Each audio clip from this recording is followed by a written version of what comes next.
Hello.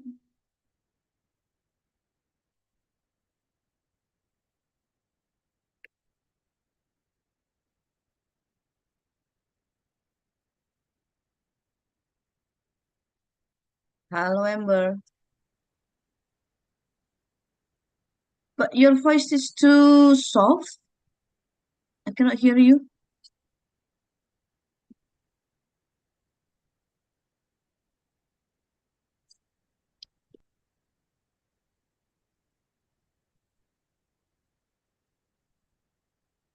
Can you try to speak once again?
Hi, Nicole. I Ah, we saw can you hear were you. trying to adjust your laptop, I believe. Is that the laptop? Okay. If you can find a box to put under the laptop to lift it up so that you are more at eye level even when you stand up. If there's a box around the house, that can help. And she's frozen. Yeah, because in Pangkalminang is heavy raining, Amber. So the signal maybe doesn't work well.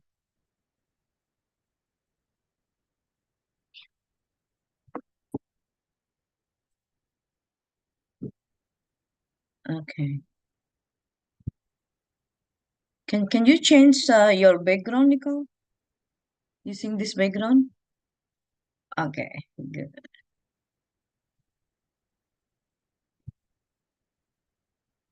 Do you want to check your audio also? Okay, Nicole. Are you nervous?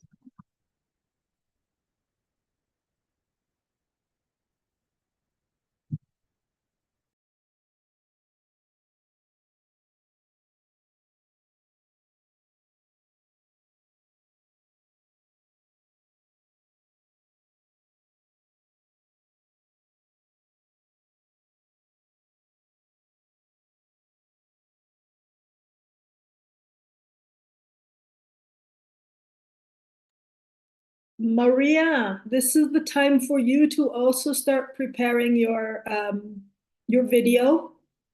Welcome, Keiko. This is the time for us to be testing our videos and our audio to make sure that we can connect. So, Nicole, if you would like to unmute and say 2 words.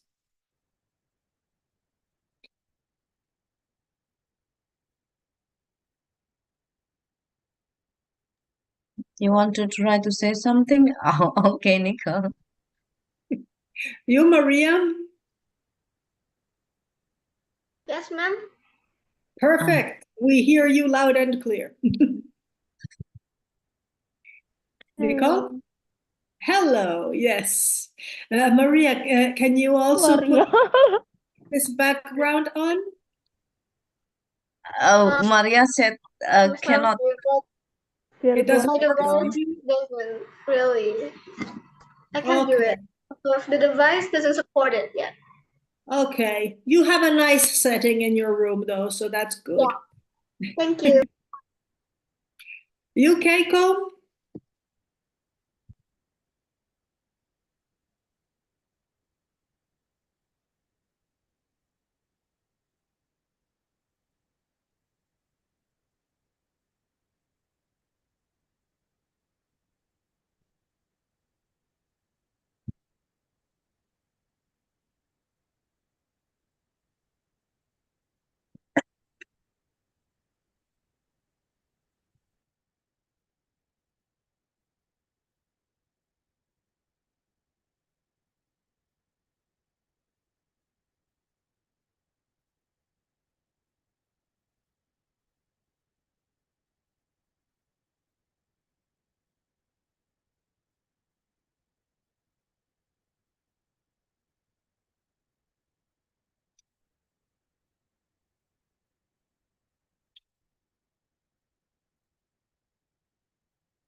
Good evening, ma'am. Good evening, Kyoko. Kyoko is your group, right, Amber? Ah, Amber, unmute, please. Yes. Keiko, yes. G1 or G2? G1, right? Yeah, G1. Excuse me? From I G1, from group 1. G1 and G2 we have today. And Nicole instead is from G3. Yes.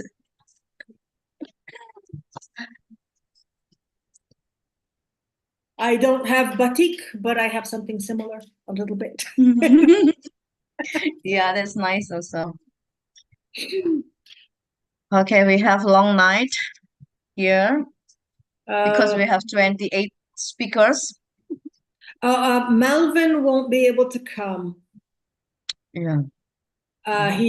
He begged me to send a video yesterday, but Oh. he has to be he has a lot of things to do today, and he is outside of his house, so he won't be able to connect. Mm, So upset he couldn't join. He wanted to talk yeah. about school environment. Oh, Because he really prepared. Like last on Tuesday, he delivered the speech again. So yeah, but so I told him. this is like competition, so they have to attending this Zoom meeting, right? So cannot play the Yeah. video. Also, Ganendra. He Yes. yeah he is attending. I mean, he has been organizing the whole school event, so he has to be Mm, cannot be here today. school event, yeah. Yeah, yeah. So he's the organizer. He has to be there. Oh yeah. So they cannot interrupt that. Yeah. Uh, They have to choose which one that they have to be there. yeah. Okay, So they are coming. They are coming. welcome. Chris, Chris Kristolen, is it? Yes. Chris Kristolen, right? Kristolen as the moderator. Okay, so Moderator. let's do some microphone testing. Mervin, can you please open your microphone so we can test the mic? Say something. Perfect. If your computer, if your cell phone supports this speech background, please change the background. Otherwise, it's okay. Darren, can you please open your microphone? Hello, ma'am. Perfect, thank you. Keanu, Good evening, ma'am. good evening. And Chris, Hello, ma'am. perfect. Alvin, Yes, ma'am. perfect. Valentino, I'm here, ma'am.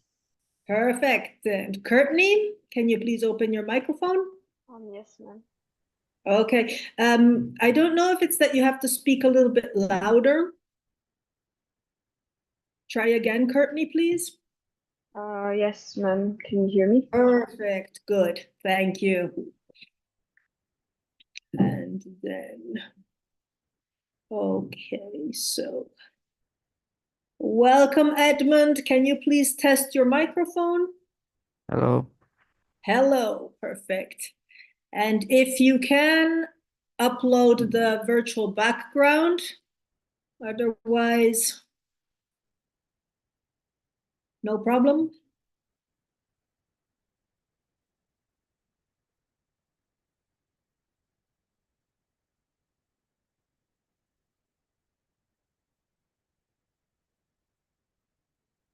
Welcome, Jasleen. Can you please open your microphone to test?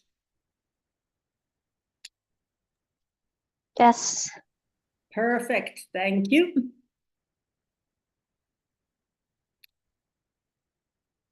And hi, Joycelyn. Can you please test your microphone for us?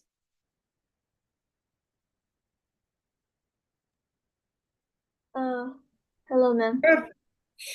Very good. Thank you.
Hi, Lucy.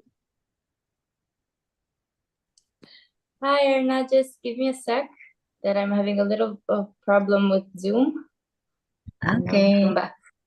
no problem.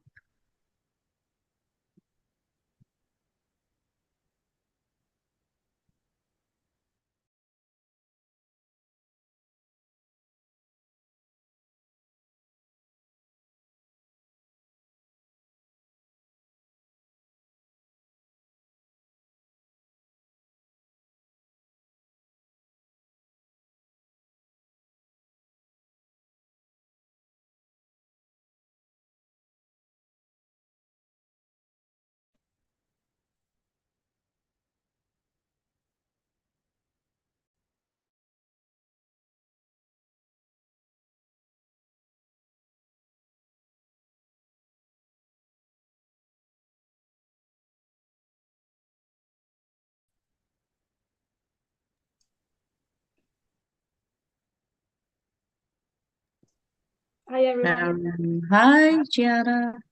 Hi, Sir Didi. Hello. Hi, Hello. everybody.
Do we have Valerie, Chiara, and Lucy?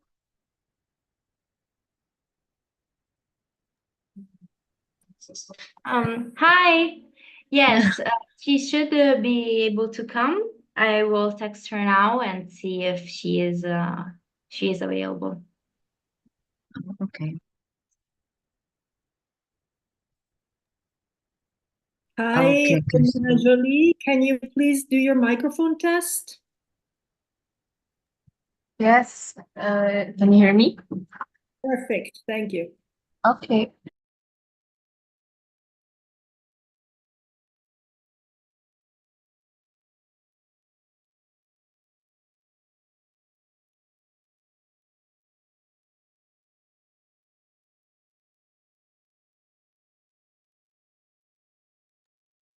For the first session, we have Crystal and Lim as the moderator, everyone.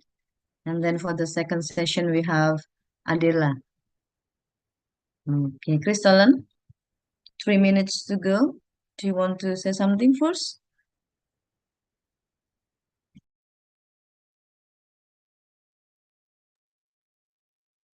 I think no.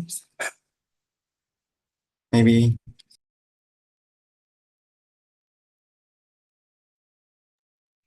Okay. Ravella Clarity, could you please do your microphone test for us?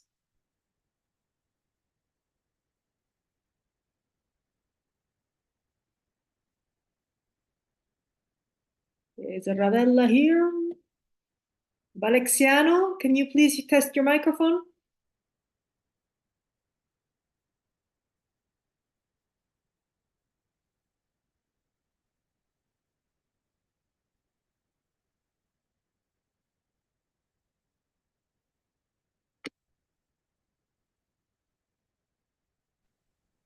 Okay. Sorry, ma'am. Perfect, we heard you. Thank you. Valexiano, can you please say something? Your microphone is muted.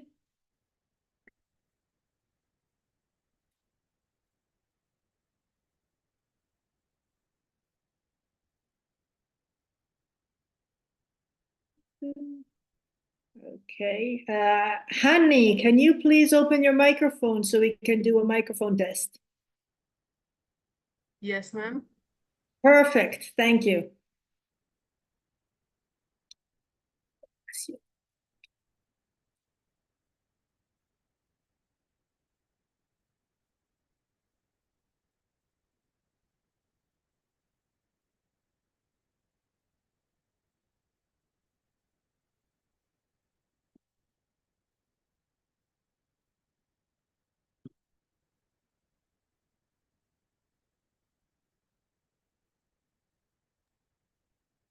Okay, everyone, can we start right now? It's 7. Crystallen?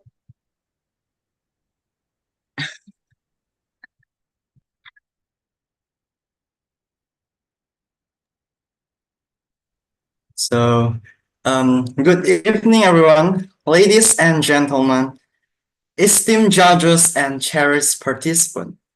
It is my honor to welcome you to the YLP Speech Contest of 2024, where we celebrate the power of speech and the art of persuasion. I'm Crystal Lim as the MC for the first session of this event, and my friend Adela, she will be the MC for the second session. On behalf of the organizing committee, we extend our appreciation for your presence today. And it is truly an honor to stand before you today as we embark on this journey of this inspiring. And for the rundown of this event, it will be the first one, salutation, Second, pray. Third, information for the prize and introduce the judges. The fourth, welcoming speech from Sir Didi, welcoming speech from Coach Amber, welcoming speech from Coach Lucy, and the last thing was announcement and closing. So, before we proceed next, let us take a moment together in prayer, seeking wisdom and grace to guide us through this event. Let us close our eyes and open our hearts in gratitude and reflection. In the name of the Father, Son, and Holy Spirit, Amen. Dear God, as we gather here today for this special occasion, we ask for your guidance and blessing. Help us to listen with open hearts and minds as we share in this experience together. Grant our contestants the courage to speak from their hearts and the clarity to express themselves confidently. May they feel proud of their efforts, and may we all learn from their words. Bless our audience with understanding and kindness as we support each other throughout this event. Let us leave here today feeling inspired and connected. We are grateful for this time together and for the opportunity to grow and learn. Thank you for your guidance and present. Amen. In the name of the Father, Son, and Holy Spirit. Amen. All right, ladies and gentlemen, gather around. It is time for the moment we all have been waiting for. The prize reveal. So for this event, it is not only just like I don't want to say our contestant solely by the cash, but let's just say some of them have been eyeing those prizes envelopes like they're like the last piece of cake at the birthday party. So without further ado, let me spill the beans. Our first winner will be walking away with a whopping 500,000 Indonesian rupiah. That's enough to make anyone break into their happy dance, right? And next up, we've got our second place prize coming in at 300 Indonesian rupiah, and not bad at all. I mean, you could probably buy yourself a small island with it, or at least a really fancy toaster. And last but certainly not least, it is our third place winner will be taking home a sweet 200,000 Indonesian rupiah, enough to treat yourself to a spa day, a shopping spree, and maybe even dinner at a restaurant. With prize like this, it is no wonder our contestants have been bringing their A game. And now that we have uncovered the exciting prize, let's shine the spotlight on the fabulous judges who will be rocking the role of judges in this contest. The first judges will be Ma'am Amber Katrina Pate. And the second will be Lucy Luparelli. Third is Chiara Ruggieri. And the last but not least is Valeria Daniele. They are a bunch of awesome and fun-loving individuals who know their stuff when it comes to speeches and communication. Now that we have introduced the judges, let's keep the excitement going as we welcome our next speaker. But before we do, let's give a big shout out to our coaches. They have been there for our contestants, offering support, guidance throughout their journey. So let's give a warm round of applause as we welcome our awesome coaches for their welcoming speech. The first one will be Sir Didi, and time and place is yours, Sir Didi. Okay, thank you, Kristallen. Good evening, Ladies and gentlemen, good evening, participants, all of the coaches. First of all, I would like to introduce myself. Maybe from the other groups, they didn't know me before. So my name is Didik Dwi Atmadi. You can call me Didi. And I am one of the coordinator, especially for G1 coordinators with Amber Katrina Pate in my group. Of course, we have Mom Erna and Mom Chacha as the CEC coordinators. Of all, I would like to say thank you very much for Toastmaster International and Yayasan Tunas Karya or Tunas Karya Foundation. Because of this opportunity, we have virtual English class, which is always supporting us how to create this program, Youth Leadership Program. I am here as the coordinators, and also Mr. Adrik already asked me to be his representative in this evening to say thank you very much for the Toastmaster International for these programs. And special for Amber Katrina Pate, Lucy Parelli, Ciara Ruggeri, Valeria Danila. I'm sorry if I mispronounce, okay, because I'm Indonesian, but actually I'm trying to do the best to pronounce your names. In this opportunity, we do believe that this program has so many benefits for our students, especially for these participants. Indonesian students, somehow they feel still shy how to speak, how their character is not so encouraged in this speech ability. So in some cases, Indonesians always one step behind the other countries when they have to speak using English. So in this opportunity, thank you very much once again for giving us these very great programs. In these themes, word create phrase. Phrase creates clause. Clause creates sentence.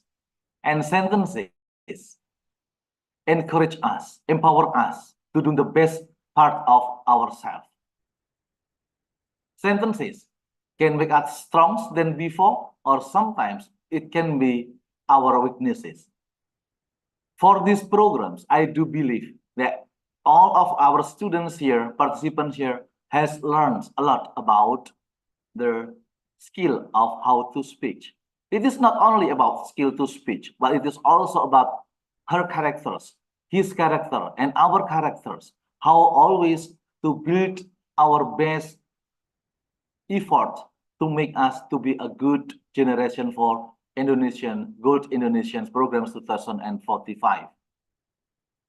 Ladies and gentlemen, here we are, our speech contest in 2024.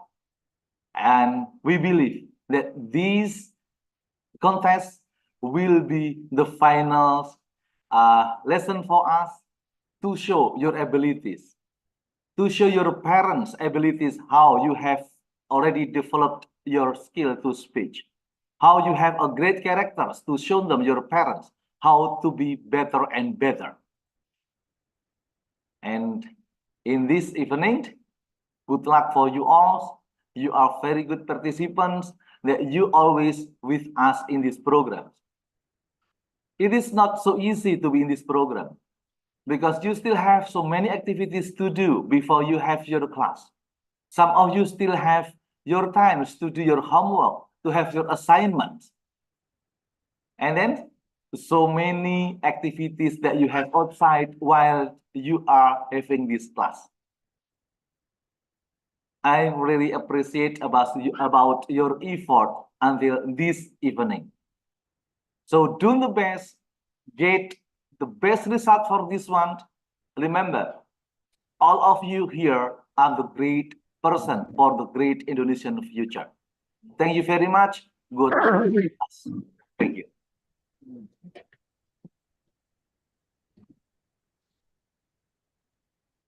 Thank you, Sir Didi, for the awesome and inspiring welcoming speech. And the second one is Coach Amber. Time is yours. Thank you, Crystalline. I am so inspired by each and every one of you. Already when we did the World Speech Day event, I watched all of your speeches, and you really have been bringing your A game to the table. We are now again doing a speech contest, and this is for you to become better in your English. However, I would like to remind you all that the Youth Leadership Program focuses its word on leadership. And that is where you have blown me away this year. Because every time I got to come to a meeting, I would see you all struggling to be there. You show up late in the evening. You have your family members who need your attention. You have to do homework. I see you multitasking between speaking and doing your homework. Some of you had to join us from the car. Some of you had to join us from the hospital. Sometimes you had the perfect excuse to say, no, I'm not going tonight. The dog ate my shoes. That actually happened to one of you. And instead you showed up. And when people say my dog ate something, I believe you, because my dog used to eat my stuff too. So you had perfect excuses to give up all the year long, and you are still here. Another thing that I think is important to say about this event today, 25th of May, is that some of you really wanted to be here, but absolutely could not because you have other responsibilities in other places. So you had to choose, what do I do? Do I go to the speech contest and maybe win one of those prizes? Or do I put the needs of the people around me first and go where I am most needed right now? And that is what some of you did today. I know for sure that someone who could have easily won the first prize here is not here today because he has to lead an event that he has been organizing for the past weeks, I believe. So that is leadership. And leadership starts with you, starts with not making excuses for yourself and showing up and being there for others. And that's when it becomes from personal leadership, it becomes public leadership. And so for that regard, every single one of you is a winner. Every single one of you, even if you don't take away one of the prizes today, you deserve to be recognized for the efforts you put in. As far as I'm concerned, all of you have leveled up.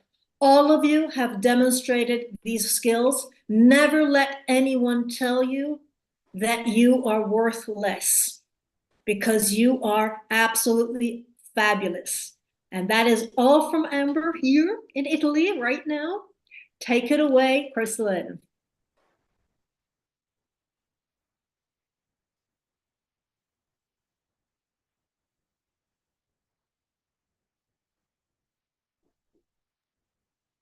And the last but not least, Coach Lucy. Thank you, Crystalline, for leading me this virtual stage. And hi, everyone. I am Lucy, and I have had the honor to be the coordinator for the G3 YLP group.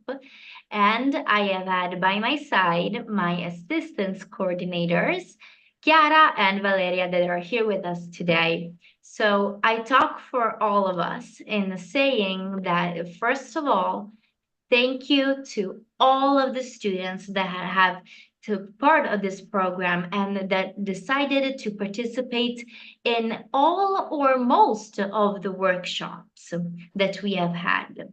I hope that you all had fun at least as much as we did. It was really encouraging, and we are really proud of how far you have all come. I know, as also the other coaches have already said, I know and I have seen that it has been difficult for many of you to participate in our workshops and to stay engaged, Belum mulai. arriving to Dia the lagi end of the program. But if you are here today, and even for those who weren't able to come, but that have been engaged during the program, I am sure that you have been able to learn some new skills and be able to become not only a better speaker and a better leader, because I have seen many of you progress also in leadership and not only in public speaking. But I know and I have seen how you have become also a little better version of yourselves. And I believe that that is the biggest achievement that we as coaches could ever have. For me, you are all winners. And that is a typical sentence that every coach will say, but it is really what we believe, because we have seen you progress. We have seen how you have moved from being afraid, from shaking in front of the camera, to being able to stand up and give a speech in front of a camera with less hesitations and more pauses. And we have also seen how you have come from the first meetings where maybe some of you were more shy or were more afraid of the stage, have then become the president of the workshops. So I am really proud of you. I have seen you all progress, and I hope that you are also proud of yourselves. I see many of you that still doubt themselves, but don't worry. This is just the starting point for your new adventures. You have now gained some of the skills that hopefully will help you in the future become more proud of yourselves and a better version of yourselves. So thank you. I have personally been really enriched by all your speeches and all your experiences. So thank you for this wonderful experience, and I can't wait to hear all of the wonderful speeches that are here for us tonight.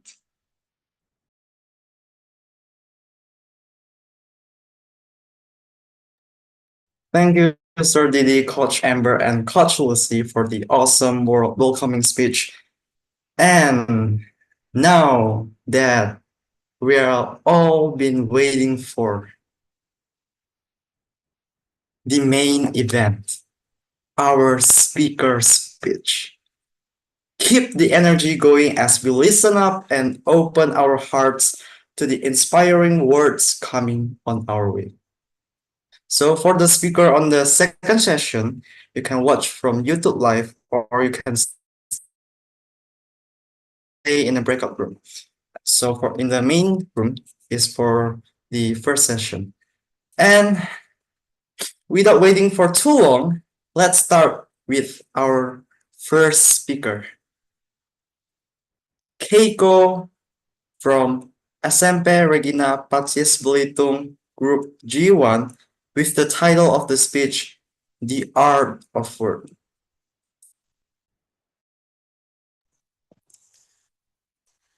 Do you guys still say bad words to each others? Hello everyone! On this special speech contest, I would like to share a speech about the art of words in life. Before that, I would like to introduce myself first. I am Keiko Natania Vicentius. I'm from SMP Regina Pacis Tanjung Pandan. Let's start this speech. Words are powerful tools that can inspire and motivate, guide and educate, uplift and connect, and bring people together or tear them apart. Words can create opportunities and build bridges, or they can create barriers and tear down relationships. Without words, maybe I'm not gonna be on this VEC or talking to you bravely because it has such a huge impact to us. I also have a story to tell about how powerful word is. When I'm on 6th grade, I can't even use a word. What does that mean? It doesn't mean I can't say a word or can't understand a word, but it means I can usefully use it. I can't use it on presentation. I can't use a word when I'm on stage or in front of many people, and that's really sad. Again and again, I tried to use my word and practices it, and now on 7th grade, I'm really grateful I could use it as my power to do a lot of things, like for the speech contest, VEC, other speeches, or storytelling contest. It's really an art, and art has a huge impact. It can even change our reputation. It can be higher or lower. A man named Muhammad Latani said, "Words are power. Words could be your power." A simple choice of word can make a difference between someone accepting or denying your message. That's why, either articulated in a wrong or right way, can change someone's belief. If you want to test how powerful words are, try for a week saying positive phrases or bad words to yourself in front of the mirror. And you'll soon see a change in your mood and the way you act. Or maybe you could try that to someone else. I want to share another experience again based on the question I asked earlier. I used to say bad words towards my friends when I'm mad because I can't really control my emotions back then. And that really changes my reputation. Like, everyone started to hate me on school, but don't misunderstood because I've learned from mistakes. Now I'm more careful to say a word and I'll use it goodly. And that really changes my reputation again. Everyone started to want to be my friends again and they are more brave to talk to me. I'm sharing this story about me so all of us could also carefully use a word and use it for the good, not the bad ones. So let us remember that the power of words is in our hands. Let's always choose our words with care and to make the world a better place. Hopefully, this speech can be useful for all of us to remember we have a powerful world on the world to choose them wisely. That's for all this evening. Thank you.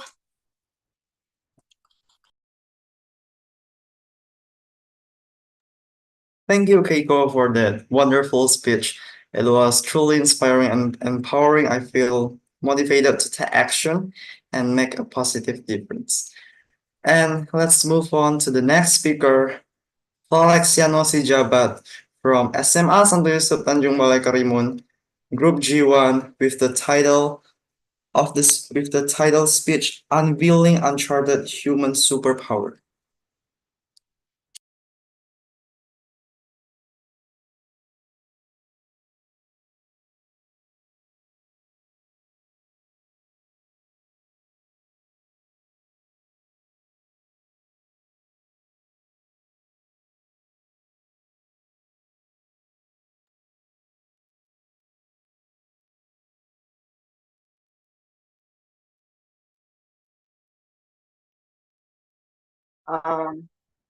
Good evening, honorable judges, teachers, coaches, and friends from various places.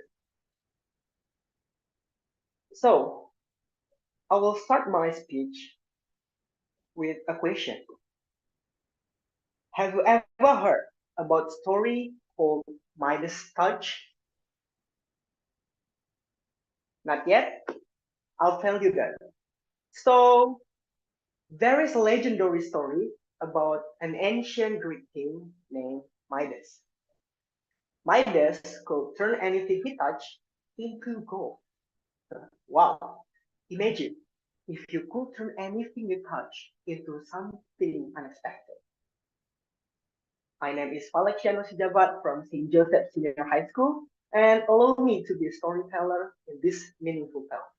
And here is my speech entitled Unveiling Uncharted Human Superpowers.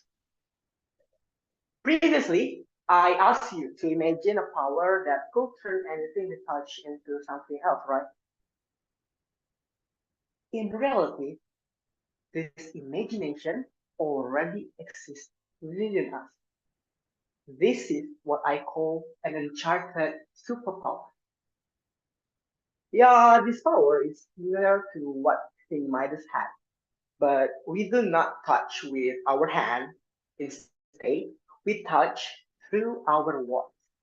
But just like Midas, his power brought prosperity and wealth. But did you know that because of his power, Midas has to isolate himself from those around him? Our words can bring fortune, but they can also be dangerous. Once, my teacher taught me something very interesting that has stuck with me. So here's the story. So there is a country around the Pacific Ocean called Solomon Islands, and the inhabitants have a unique way of cutting down trees. Because generally, people use axes to fell trees, right? But the people of the Solomon Islands do it differently. If a tree is too strong and big, they will gather people to climb the tree. And guess what they do? For 40 days, every day, they climb the trees, shouting and cursing at it. And guess what? The tree that is shouted at every day gradually withers and become easy to fell. They believe that the curses and insult they hurl kill the spirit of the tree. If a tree can die from hearing unpleasant words every single day, what about human, a social being who have hurts and feelings? Now you can see. This is the power of God. This is the superpower we have. Yeah, maybe you see work as trivial, but imagine a boss can make his subordinates do something just with words. A teacher can inspire many young generation just with words. Or even a bad person can hurt someone's feeling just with words. With great power comes great responsibility, as Peter Parker said in a film titled Spider-Man. Yeah, I think everyone must agree that our mouth and the words that come out of it are a weapon and a superpower that can be used for good or even evil. Words cannot only be used for others, but also for ourselves. So fellas, from now on, let us stop saying, I can, I'm weak, I'm powerless, I'm ugly. From now on, start saying, I can, I'm strong, you can, we can. Do not let this power be used to speak curses, bullying, evil, and things that bring others down. I have a dream, a sensational speech by Martin Luther King, a person who successfully used his power to inspire 215,000 Black people and raise the spirit of peace.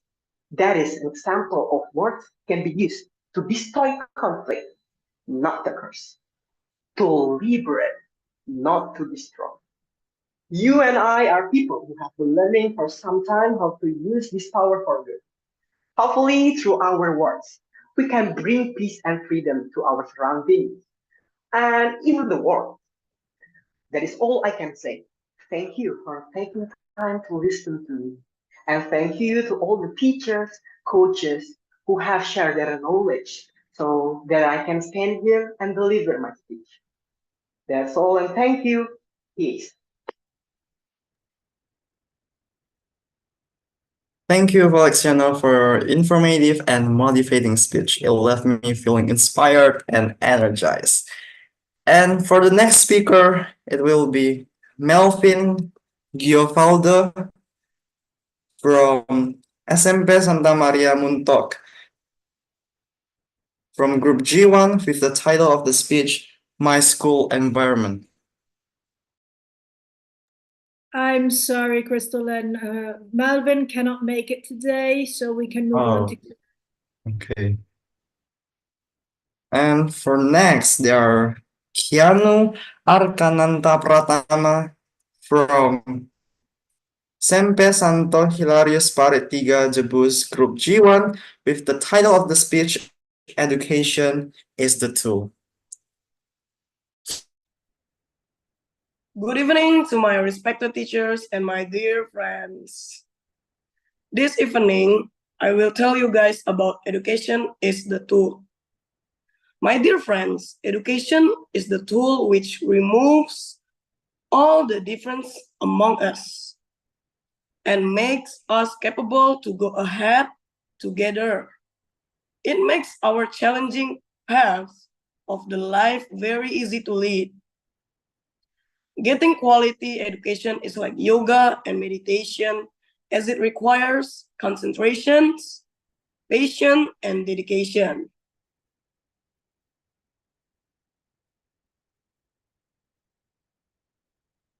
Without education, there is no difference between human beings and animals. Education is a powerful tool capable to solve all the social, personal, and family problems. It is like a medicine which has capability to treat almost all the diseases. Getting education is not only means to get a good job.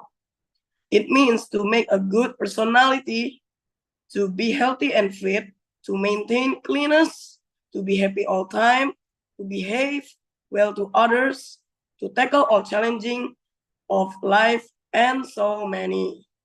Education. If you ask about education, education is a words that are combined into very useful words. For example, English subjects, sports, science, and so on. We can think of education as a game. Then we have to fight the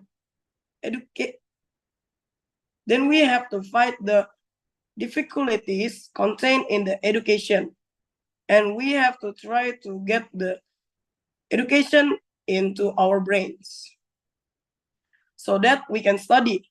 Education is more important to all of us to lead a happy life. Earlier, so education system in India was so poor and undisciplined. The kids of rich people were allowed to study.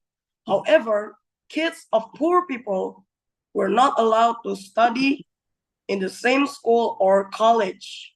So, if you have money and enough to pay school fees, then go to school and don't waste this golden opportunity. Maybe that's all I can say for this evening. Thank you very much for all your attention, and don't forget to study hard and correctly. I'm Kian Warkananta Pratama, and thank you very much.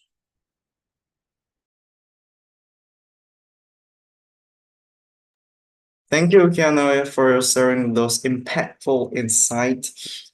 And for the next speaker was Jaslyn Yemima Luceta from SMP Regina Pacis Belitung, Group G1, with the title of the word of the speech, Words Matter. Good evening, everyone. My speech today is about words matter.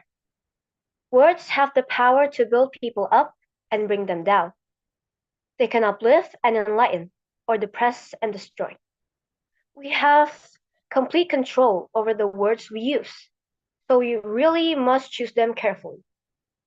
The language we use and the conversations we have shape our social reality. We make sense of things through conversations, and what emerges as knowledge is a broad social agreement created among people through communication. We use words to ask questions, give directions, and explain things. But what actually makes words matter? As I just stated, our words have the power to build people up and give them life, or tear people down and give them death. The words we speak can inspire and encourage others, while in the same sentence, deflate and discourage. Words are always more important and powerful than weapons. Physical wounds and pains can be treated with medicine, but not emotional pain. If you hurt someone with words, it will always hurt them in some part of their heart. A person's choice of language can affect not only how another person feels, but how they perceive events around them. Words used may even influence the experience of physical pain. As individuals, we have a responsibility to use our words wisely and thoughtfully, recognizing the impact they can have on ourselves and others around us. So, the power of words cannot be underestimated. They have the ability to shape our perception, inspire action, build relationships, and even alter the course of history. That's all of my speech today. Thank you very much for your time.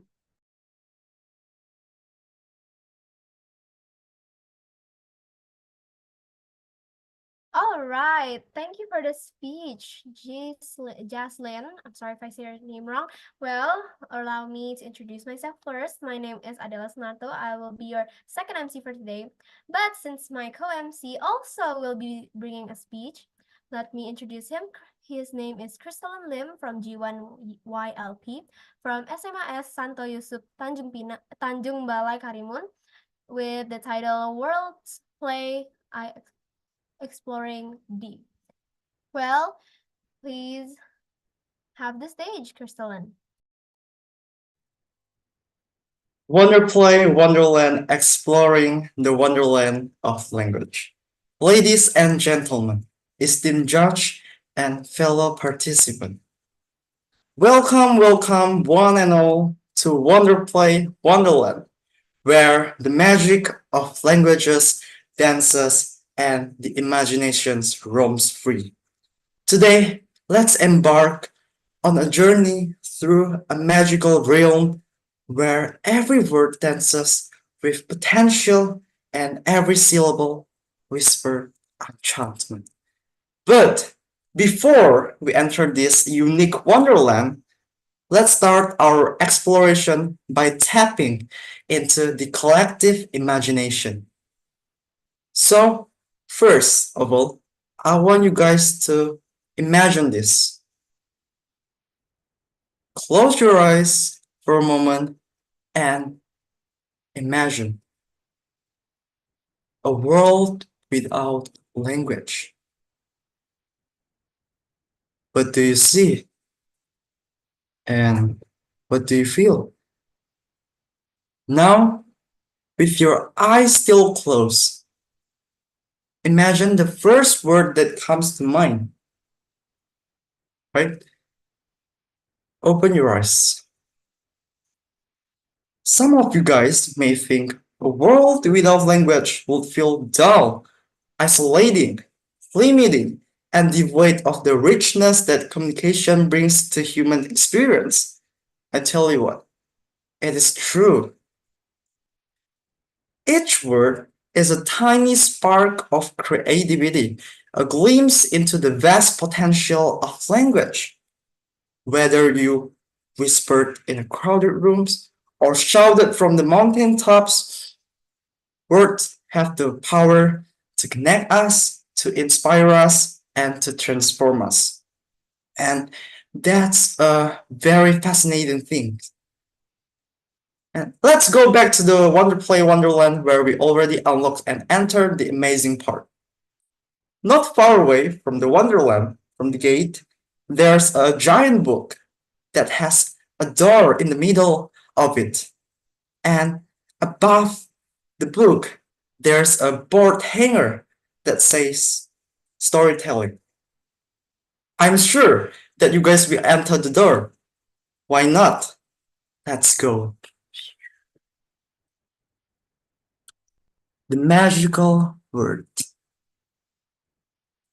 Once upon a time, in a magical land, there was a powerful witch named Anna. She ruled with fear, her spell striking terrors into everyone's heart. One day, a brave prince named Alex found Anna's hideout. In the hideout, Alex almost died because of Anna's powerful spell. But in the end, Alex thought of something and confronted the witch with just one word: love. Alex changed everything. and as dark powers faded, replaced by warmth and kindness. Touched by Alex's compassion, Anna left her wicked way behind. With that single word, Alex defeated the witch and changed history forever. The end.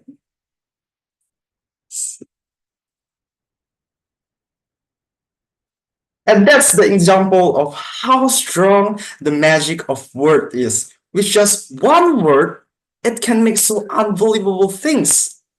But the question is, what makes words so powerful then? So, word has incredible power because they can paint picture in our minds, stir emotion in our hearts, and move us to action. Just think about how a single phrase can light up your day or change the course of history. From inspiration to connection to freedom, words paint a vivid picture of the impact language has on our lives. But let me tell you what, the storytelling is just one facet of the Wonderland language. Words can also be wielded as tool of persuasion, agents of change, and instrument of empowerment. And let us continue our journey in the Wonderland. There's this majestic waterfall where cascades of words tumble down like shimmering jewels, each one representing a different facet of human experience. From love to adventure, from happiness to friendship, these word waterfalls remind us of the boundless richness of language and its capacity to capture the essence of our lives. But you know what? Perhaps the most enchanting of all is the pun playground, where laughter fills the air and wordplay reigns supreme. Here, we delight in the clever twist and turn of language, reveling in the joy of a well-crafted pun or a witty turn of phrase, and many more. So, in this wonderland of language, every corner is alive with the magic of words. From the storytelling to the pun playground, here we share our stories, our dreams, and our vision, weaving together the threads of language to create something truly extraordinary. Let us use our word wisely, thoughtfully, and compassionately. For in doing so, we not only enrich our own lives, but also the lives of those around us. As we journey through this enchantment reel, let us remember the power of words to inspire us, to connect us, and to transform us. Let us cherish the diversity of language and the countless way in which it enriches our lives. So, let us raise our voices in celebration of language, the most wondrous of gifts, and let us continue to explore, to discover, and to marvel at the endless possibilities that await us in the words of words. Thank you, and may your journey through Wonderplay Wonderland of language be filled with wonder and delight. And that's all. Thank you.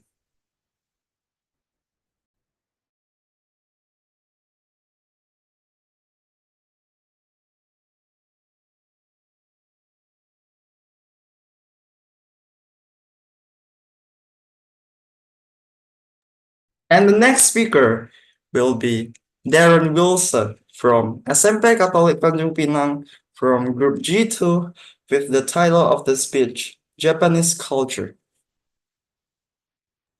Yeah, hello everyone. Good evening. The coach, the judges, and all my friends and fellow students. Today, I want to talk about Japanese culture. Japanese culture is one of the most oldest cultures in the world. Find its roots in prehistoric times, the period dating back to around 14,000 BC, marks the beginning of this journey with the creation of some of the world's earliest pottery. Following this, the Yayoi period, starting around 300 BC, introduced rice cultivation and metallurgy, laying the foundation for Japan agrarian society. There's also Shintoism, Japan's religion. Emerged during these early periods. It revolves around the worship of kami, or also known as God, spirits associated with natural elements like mountain, river, and trees. This reference for natural has profoundly influenced Japanese aesthetic and lifestyle, promoting harmony and respect for the natural world. In the 6th century, Buddhism was introduced to Japan from Korea and China. It quickly intertwined with Shinto practices, shaping a unique religious landscape. Buddhist temples and Shinto shrines coexist throughout Japan, reflecting a spiritual harmony. This syncretism is evident in many Japanese festivals, known as Matsuri, which are celebrated with very vibrant parades, music, and dance, honoring both Shinto deities and Buddhism traditions. The influence of China on Japanese culture extended beyond religion. The Nara and Heian period from the year 710 to the year 1185 saw the adoption of Chinese writing system, literature, and governmental structures. This era produced classic works such as The Tale of Genji by Murasaki Shikibu, often considered the world's first novel. The Heian period also established the foundation of Japanese court culture, emphasizing refinement, aesthetic, and the art of living. As Japan moved into the feudal era, the samurai class rose to prominence. Bushido, the code of the samurai, emphasized virtues such as loyalty, honor, and discipline to their master. This period saw the development of traditional arts such as tea ceremony, calligraphy, and martial arts like kendo and judo, each reflecting the samurai's principle and efforts. The Edo period from the year 1603 to 1868 brought a long era of peace under the Tokugawa shogunate, the leader of that time, allowing cultures and the arts to flourish. This time gave rise to kabuki and no theater. No theater is like a drama for Japanese people back then. Ukiyo-e woodblock prints and the meticulous art of bonsai. We Indonesia here also have bonsai. The period also solidified the Japanese tea ceremony and ikebana, the art of flower arranging, both of which emphasize simplicity, mindfulness, and a deep connection to nature. The Meiji Restoration of 1868 marked a significant shift as Japan opened to the West, rapidly modernizing and industrializing the era, saw the blending of Western and Japanese culture, leading to the unique mix of tradition and modernity that characterized contemporary Japan. And as for today, Japan stands as a global cultural powerhouse. Its contribution to technology, fashion, and pop culture are immense. Like anime and manga, for example, have garnered around worldwide fan bases, while Japanese cuisine, from sushi to ramen, is celebrated globally. Modern Japanese culture continues to value harmony, respect, and community, deeply rooted in its historical and spiritual traditions. In summary, Japanese culture is a complex and beautiful mosaic formed by ancient practices, religious syncretism, and a history of both isolation and openness to the world. It is a testament to Japan's ability to honor its past while innovating for the future, creating a cultural legacy that continues to inspire and fascinate people around the globe. That's it for my speech. Thank you very much for listening.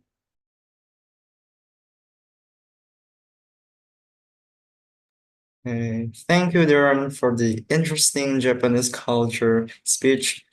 And for the next speaker was Maria Angelina Catherine from SMP Santa Teresia Pangkal Pinang Group G2 with the title of the speech, The Power of the Words You Speak. Hi everyone. So I'm Maria Angela Catherine from SMP Santa Teresia Junior High School. So today I'm going to deliver and send a speech about the power of the words you speak. Now I guess let's start. This topic of words reminds me of a talk that I had with a person I know just a few weeks ago. She said to me, Maria, can you imagine if everyone were like me? I think the world would be chaos. One of me is enough, she said. And she actually admitted that she have struggled with a control issue for years. She was in a condition that she can communicate with her friends because she felt that she was being used and being controlled by others. And somewhere, there was a task that needs to be done by a study group. And when the teacher told us to answer some questions, the others were like, can you answer those questions? We didn't really understand what the teacher really said. Since then, she felt like she was being controlled by others. And that teaches us about the power of the words you speak and how powerful words are, and how important the words are in this world. And can you imagine a world without words? And if I imagine it, it will be chaos. Many times we take them for granted, just a way of communicating what we want or what we need. And they actually do that. But at the same time, they do something even bigger. Words are powerful, so powerful that they can make or break relationships in business and in life.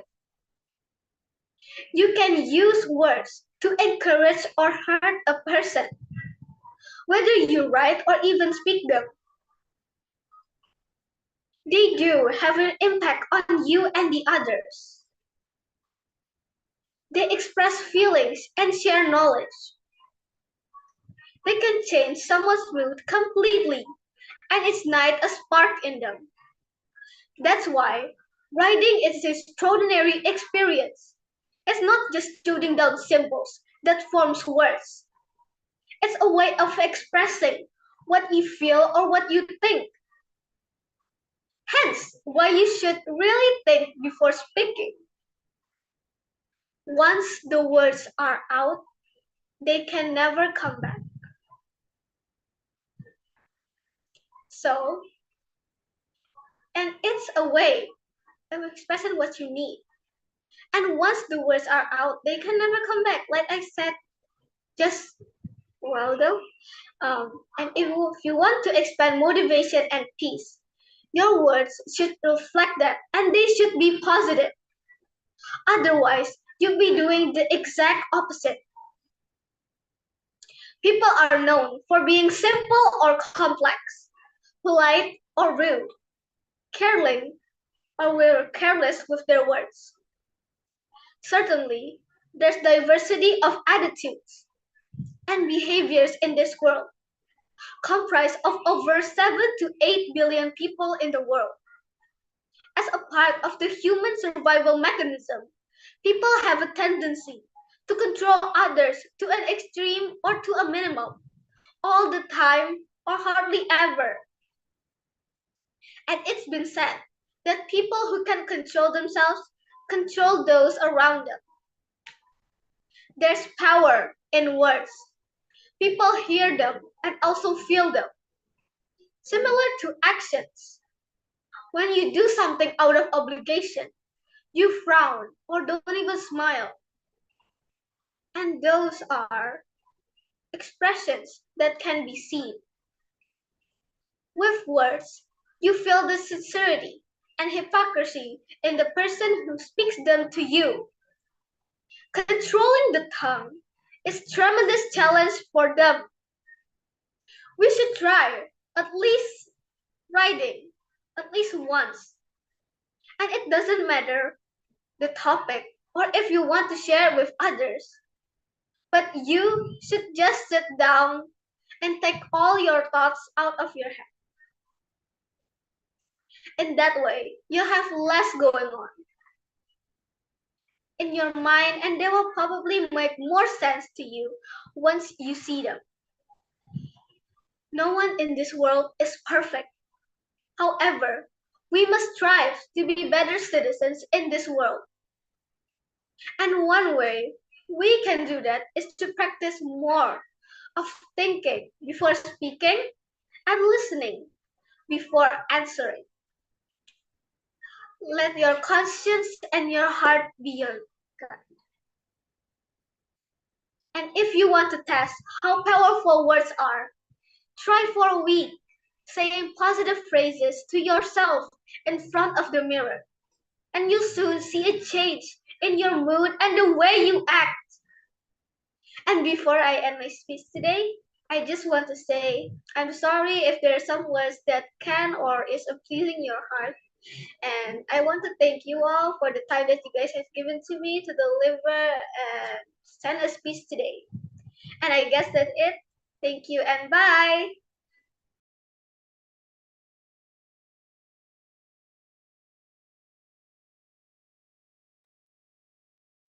Thank you, Maria, for that truly inspiring speech. It was a powerful reminder of the impact that words can have on our lives. So let's move on to the next speaker, Kalista from SMP Santo Paulus Pangkal Pinang from Group G2 with the title speech, The Great Impact of Words.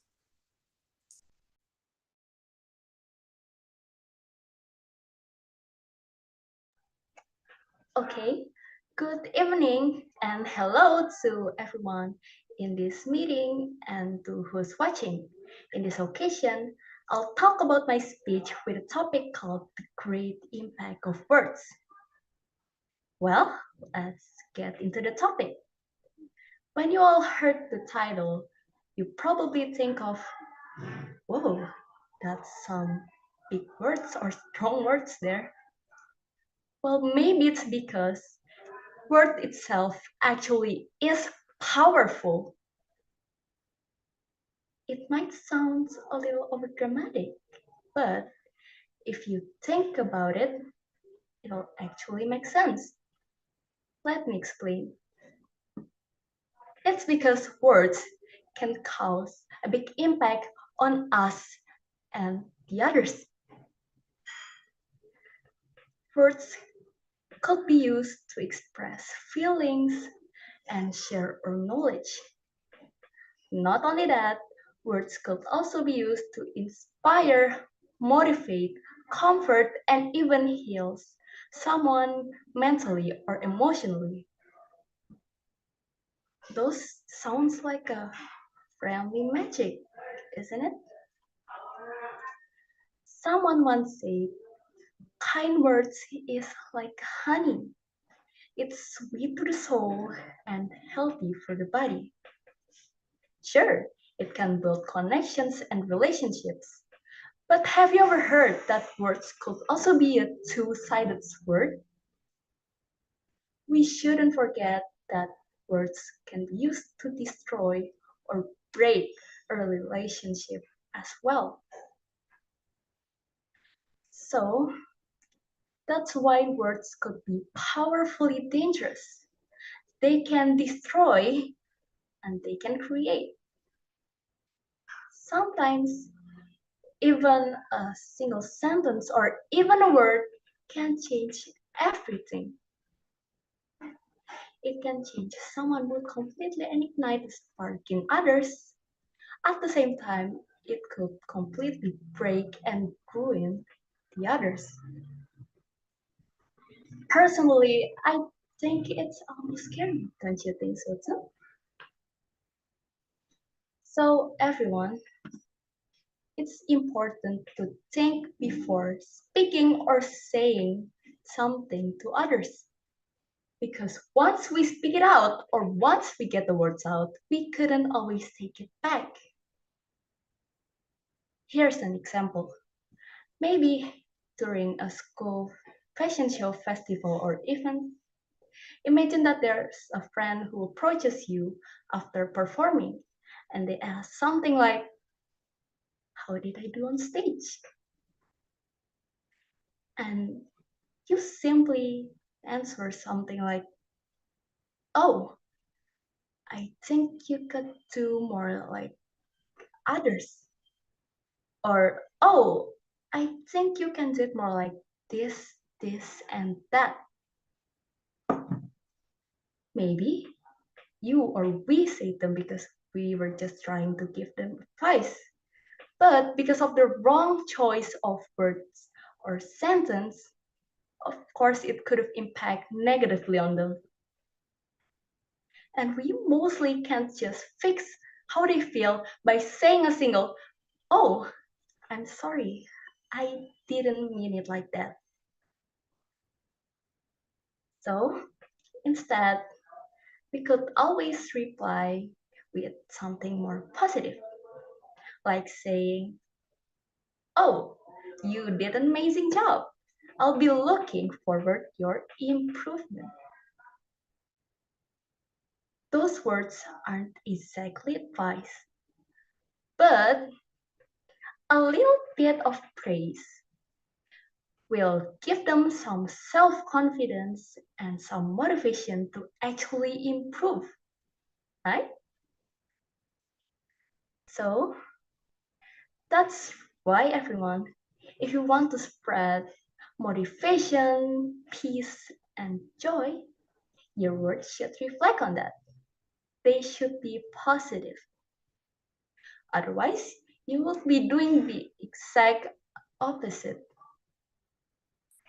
So this is all why the power of words cannot be underestimated. In positive view, words have the ability to change our perception, to inspire action, and build a relationship. We should remember that we have a responsibility to use our words wisely, carefully, and thoughtfully, recognizing the impact that it can cause on us and those around us. Okay? So I hope from this speech, we can slowly remove the negative impact that words can cause and brings positivity to ourselves and everyone around us with it. That will be the end of my speech. Thank you so much for all of your attention and thank you for listening. Have a good evening.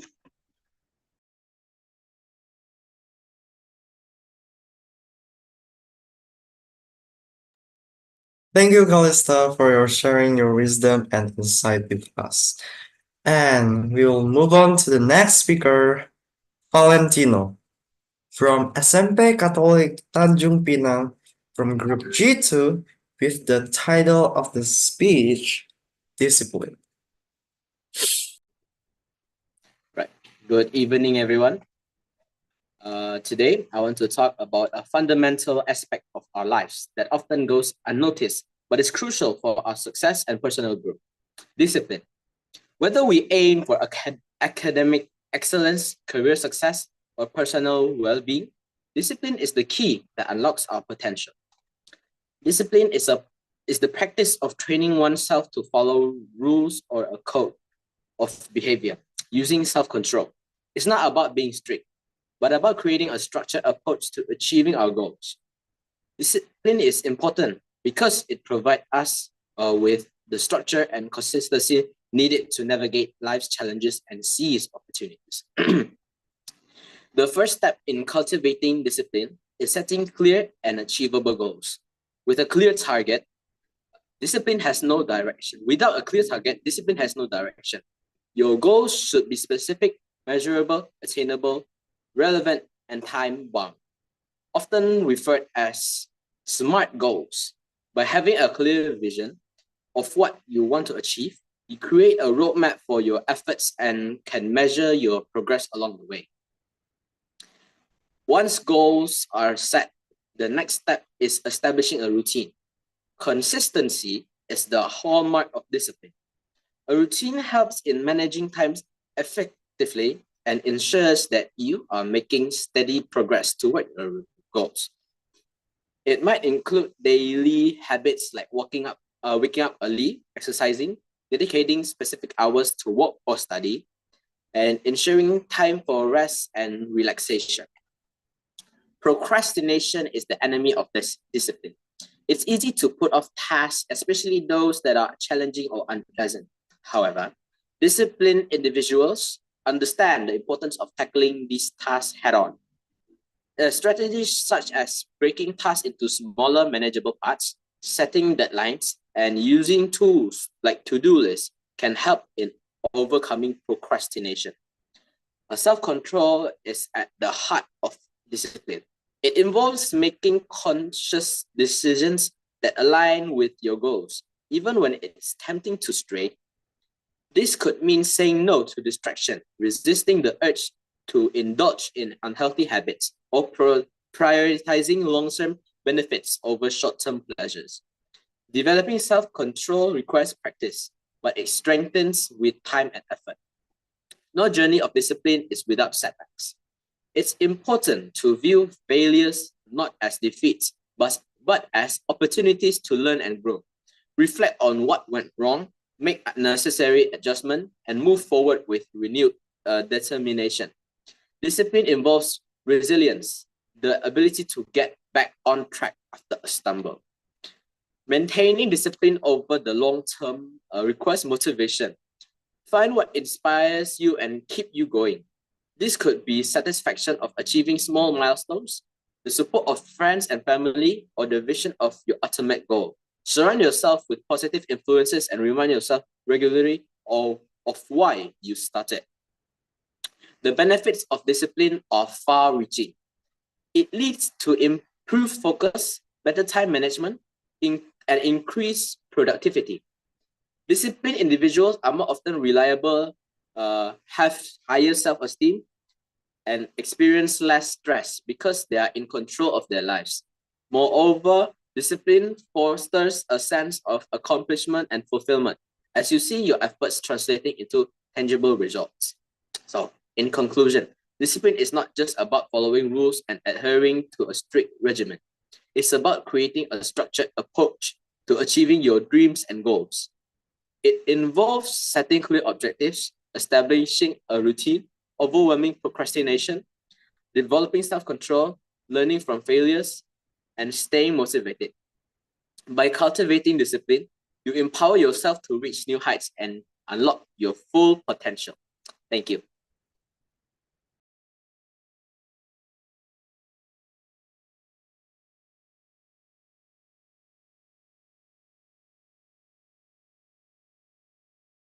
Okay. Thank you, Valentino, for your informative speech about the discipline. And the next speaker will be Courtney Ko from SMA Santa Maria Tanjung Pinang Group G2 with the title of the speech, Beyond Words, the Influence of Nonverbal. Good evening, ladies and gentlemen, esteemed judges.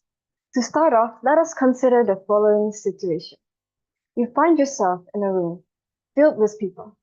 Like some sort of nonverbal lie detector, you can feel the vibe, get the drift, and even get an inkling of what people are thinking in their minds.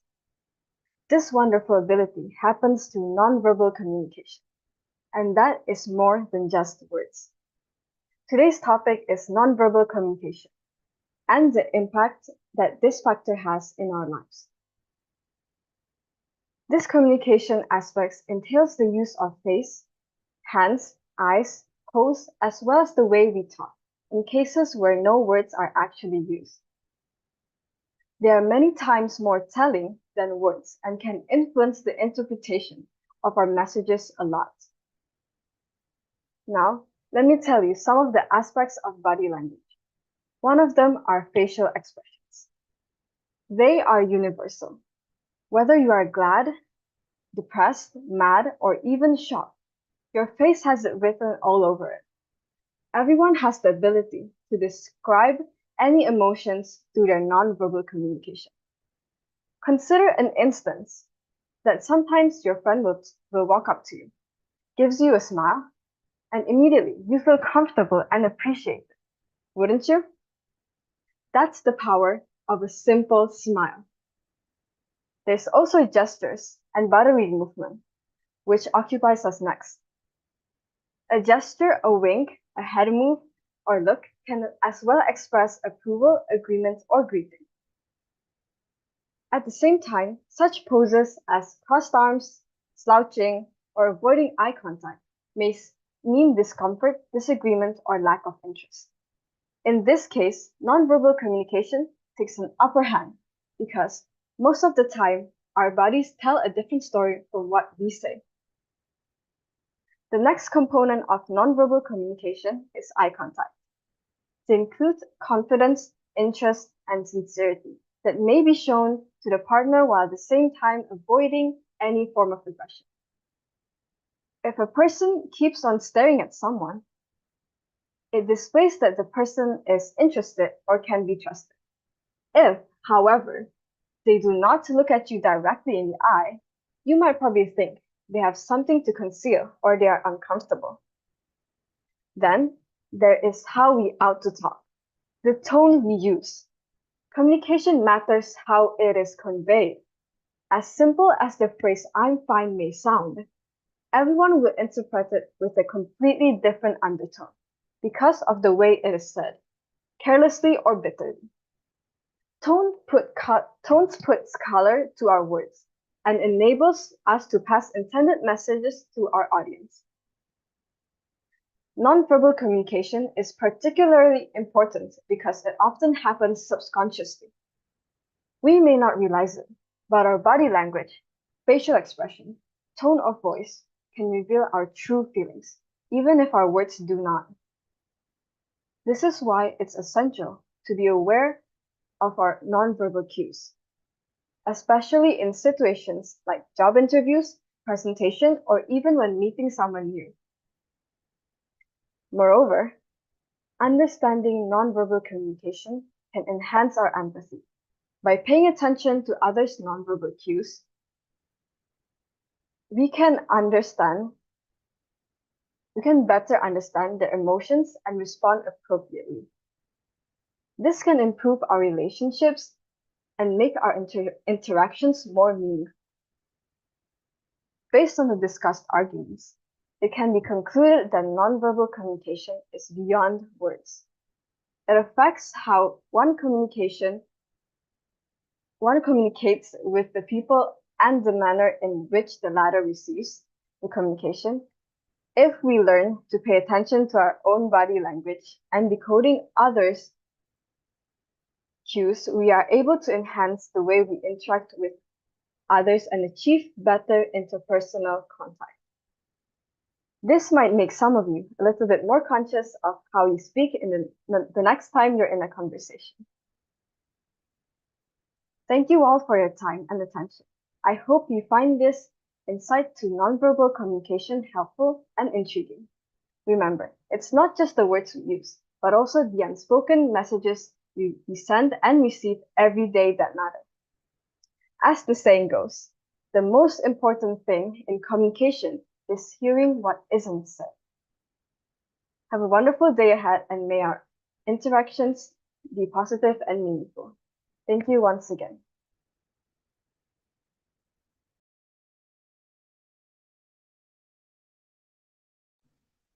Thank you, Courtney, for your incredible Beyond Words speech. And we'll move on to the next speaker, Delon Brelin from SMA Santo Yusuf Tanjung Balai Karimun from Group G2 with the title of the speech, When You Know, You Know.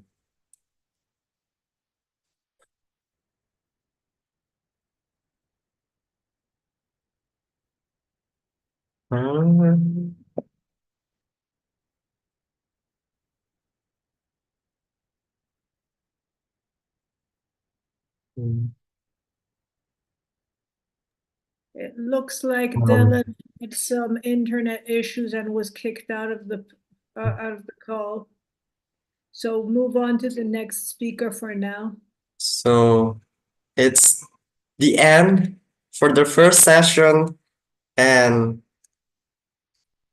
And thank you all for of the first session participant being a part of this incredible event. And let's give another round of applause to our amazing speakers from the first session. Remember, the journey doesn't end here. And let's carry the inspiration and motivations we have gained today into our lives and communities. Remember, the announcement is in the end of this contest. And thank you all for your enthusiastic participation in session one. And all right, ladies and gentlemen, it's time for a well-deserved break. But before we go, I'd like to hand over the reins to our capable co-host, Adela, as the second MC who will guide you through the next part of our program. Well, hello everybody. I think I've introduced myself on that small intermezzo. Well, I would also like to just say it again for the prizes. Well, the first place will get 500,000 rupees, which is a lot. Dang, I would love that. Second place would get 300,000 rupees, not that bad. And the third place will get 200,000 rupees. So please, please, please put all your spirit into this. I know all of you can win. Like just try your best. Like you don't have to win. Just by being in this competition really gives you a lot. And I would also like to say hello to all of our judges yet again. Hello to Miss Amber Katrina Pate. Hello to Miss Lucy Luparelli. Hello to Miss Chiara Ruggeri. I am so sorry if I said that wrong. And lastly, I have a very welcoming hello to Miss Valeria Danino.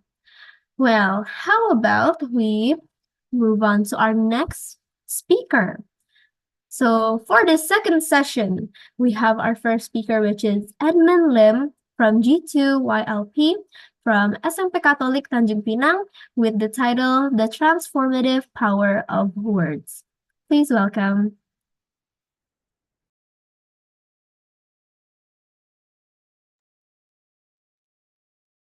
Okay, so hello everyone, coaches, judges, and all the evaluators, and all my other friends and all. I want to first start off with you guys imagining, just for a moment, a world without words. Now, no conversations, no stories, and no way to share our thoughts and feelings. It will be a silent and confusing place. Words are at the heart of our existence. Words are at the peak. Now, they are the foundation of how us humans think, feel, and how we connect to each other. Now, for today, I want to talk about the incredible power of words and how they can actually change our lives and the world all around us and all the lives. Now, words can inspire and lift our spirits and also bring a change. Now, I want you guys to think back to some of the greatest speeches, like Martin Luther King's speech, named I Have a Dream, and Winston Churchill's speech, which is We Shall Fight on the Beaches. They weren't just powerful in their own times, they were actually really powerful until now. They have left a lasting mark on history, and those speeches show us that words can actually move entire nations and create a lasting change. Now, but it's not only famous speeches that have this power. In our everyday lives, the words we use matter just as much. A simple thank you can brighten someone's day and cheer them up if they were down. And now, on the other hand, words can also be a harsh way that can cause deep pain and actually bring people down rather than motivating them. So our words can either build up others or tear them down. Now, think about the time when someone's word actually made a change in your life. Maybe like your teacher told you that you were smart and capable when you thought you were dumb. And it gave you confidence to pursue your dreams. Or perhaps maybe a friend of yours They gave you words of encouragement when you were feeling down, and it helped you get through a tough time, and these moments show how powerful words can be. Now, language is just more than a way to communicate, it actually connects us. Through words, we share our stories, our experiences, and our views. Now, we connect across cultures, fostering empathy and understanding. Now, when we listen to each other with an open heart and mind, we gain new insights and strengthen our bond with one another. Now, however, like the quote, with great power comes with great responsibility. We must be careful with our words. We must understand the potential to shape our world and reality. And now, in a world where information spreads quickly, like the internet, we must be mindful of our words. We have a duty to use them to promote kindness, empathy, and positive change, not negative change. Now, words also influence our own lives. There are stories where we tell ourselves, we in a dialogue, and can either push us forward or hold us back. So our own words can change our own lives. Now, by choosing words of self-affirmation and encouragement, we can overcome challenges and actually achieve our goals. Now, let me show you a personal story. When I was younger, I struggled with self-doubt. I often told myself that I wasn't good enough or I was smart enough. And this negative self-talk held me back from pursuing my dreams. Now, one day, my parents told me, it is not you the problem. It is not you are not dumb, but you are actually just lazy. And even though that was a very short sentence, but that sentence changed my perspective of my vision. And these simple words had a simple, profound impact on me. I started to change my inner dialogue. I replaced my negative thoughts with positive thoughts. Over time, I gained confidence to pursue my goals and dreams. Now, this experience taught me that the power of words are really powerful and they can shape our world and reality. Now, J.K. Rowling once said, words are, in not so humble opinion, our most inexhaustible source of magic. Words can transport us to a different world, stir deep emotions, and inspire us to reach for greatness. So, as we go through life, let's remember that the incredible power that we have in our words. Let's use them to uplift, inspire, and create positive change other than negative change and bringing people down. Because in the end, it's not just what we say that matters, but it's how we choose to say it. I want to challenge all of you to be mindful of the words you use, okay? Be kind and supportive in your interactions with others. Choose words that build up rather than tearing people down. And don't forget to be kind to yourself, okay? Now speak words of encouragement and affirmation to yourself every day. That'll bring you up and keep you motivated. So now in conclusion, words have the power to transform our lives.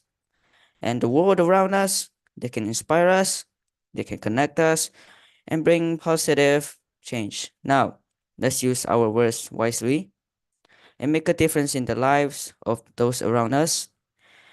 And I think that is all. Thank you. All right. Thank you for the amazing speech, Edmund. Shall we move on to the next one without wasting any more time? We have Catherine Florence from G2 YLP from SMP Santo Yusuf Tanjung Balai Karimun with the title Discovering Beyond the Horizon. Hello everyone, good morning, good evening. Today I'm going to talk about discovering beyond the horizon. So what exactly is the horizon?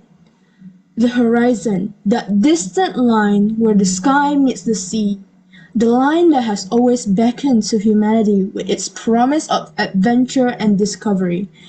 It serves as a reminder that beyond the boundaries of our familiar world lies an endless expanse of possibilities waiting to be explored. Throughout history, we have been driven by curiosity to venture beyond the horizon, to seek out new lands, new ideas, and new experiences.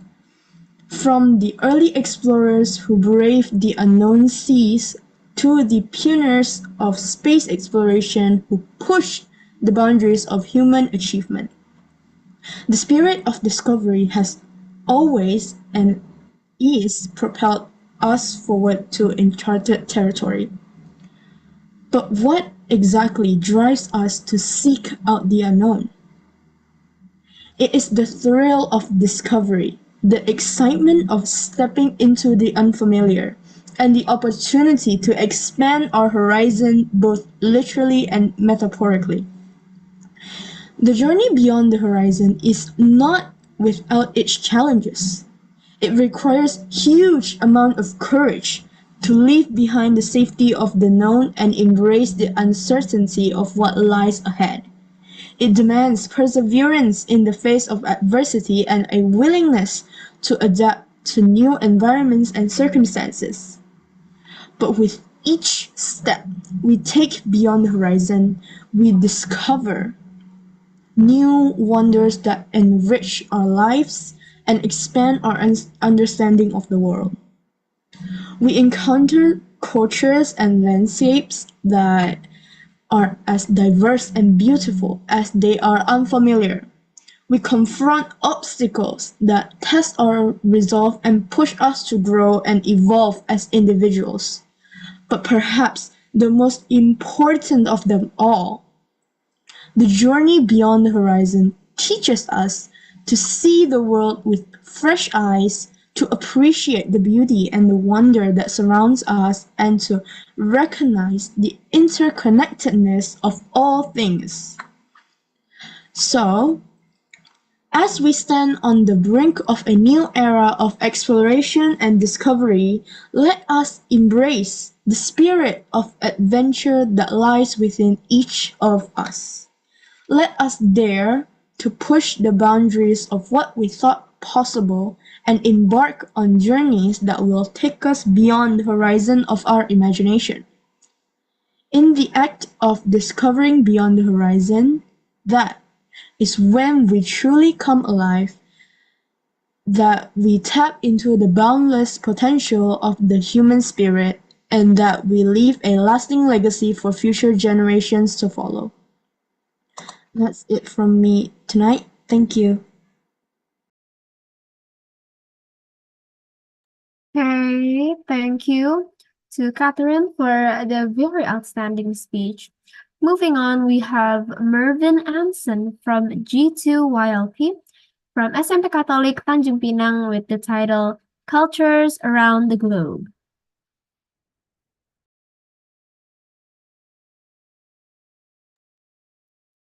Okay, good evening, our lovely coaches and our beloved MCs and our lovely judges that are going to be judging us today, and also my fellow participants that are lucky enough to participate in this event with me. I am Mervin Anson, as you know, and today I'm going to tell you about cultures around the globe. But firstly, let us remember that cultures are not just relics of the past. They are living, breathing entities, evolving and adapting with the passage of time. They are also the expressions of human creativity and resilience, constantly shaping and reshaping the world around us. In embracing and celebrating cultures different from our own, we open ourselves to new perspectives, new ways of thinking, and new opportunities for connection and understanding. Through cultural exchange and dialogue, we build bridges that span continents and generations, fostering a world where diversity is celebrated and cherished. Firstly, let's marvel at the vibrancy of Latin American cultures, where passion pulses through every dance step and flavors explode in every dish. Whether it's the samba rhythms of Brazil or the mariachi melodies of Mexico, Latin America captivates with its exuberance and zest for life.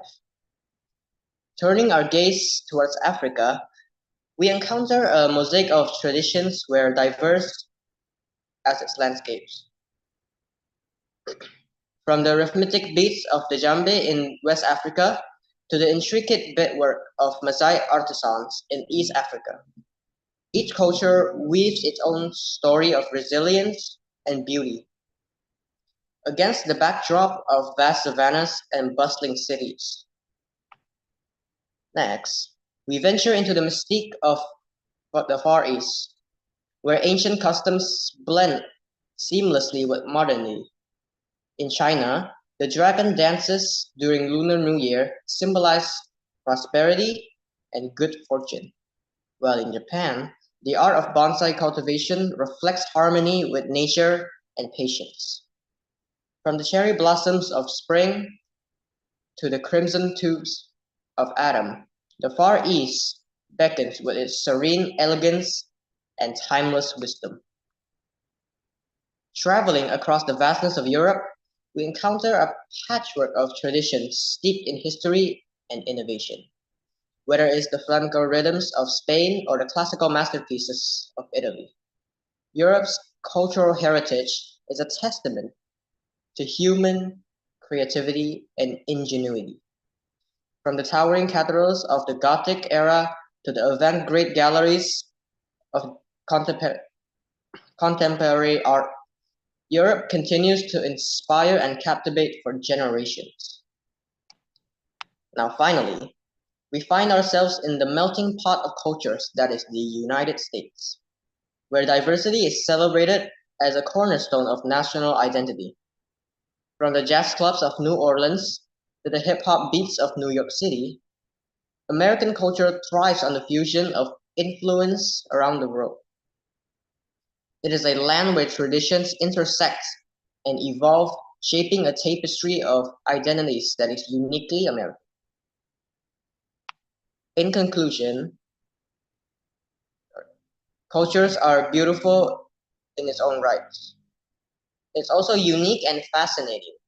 So let us honor the richness of our world culture and let us commit ourselves to preserving and protecting this priceless heritage for generations to come. For in tapestry of cultures, we find the true beauty of humanity. That is all for me this evening. Thank you.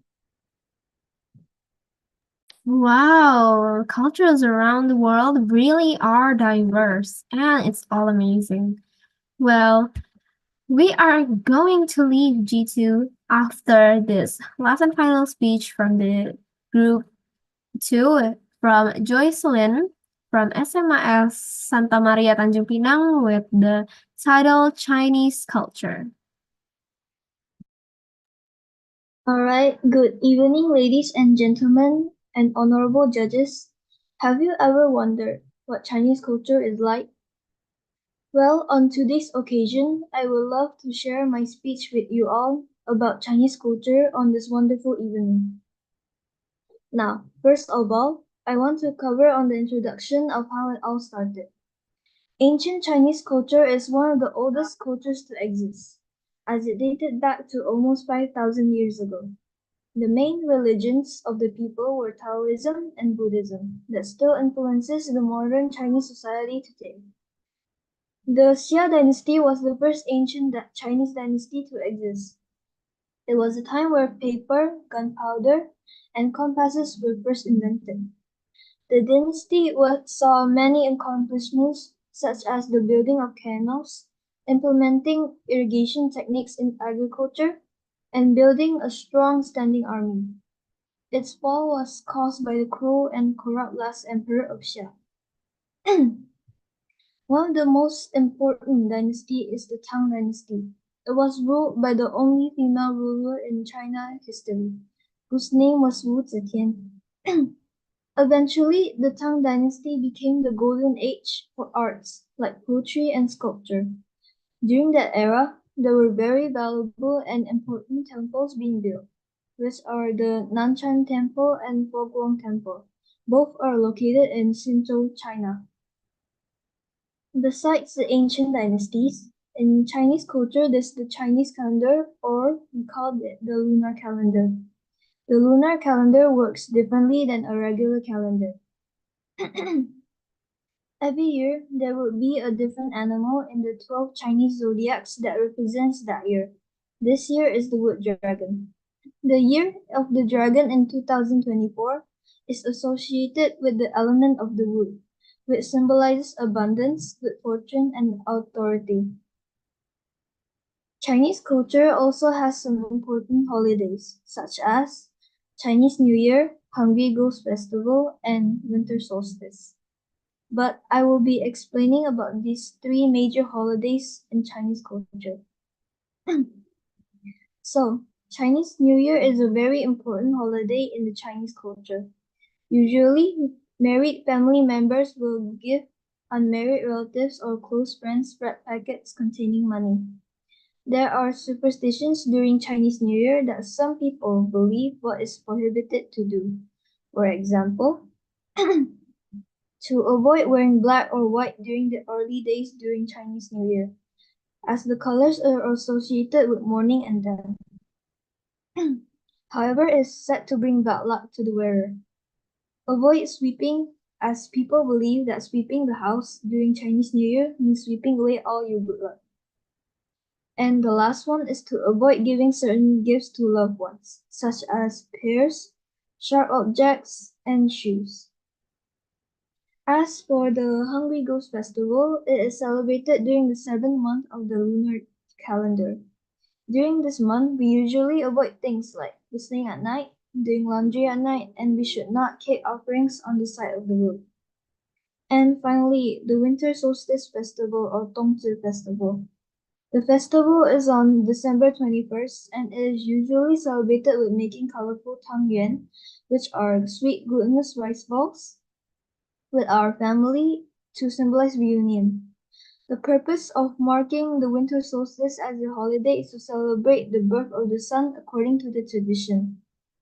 Now, aside from holidays, the Chinese culture also has traditions such as in weddings, which is a ceremonial ritual within Chinese societies that involves not only a union between spouses but also a union between the two families of a man and a woman, since weddings are seen as a sacred ceremony between a husband and a wife.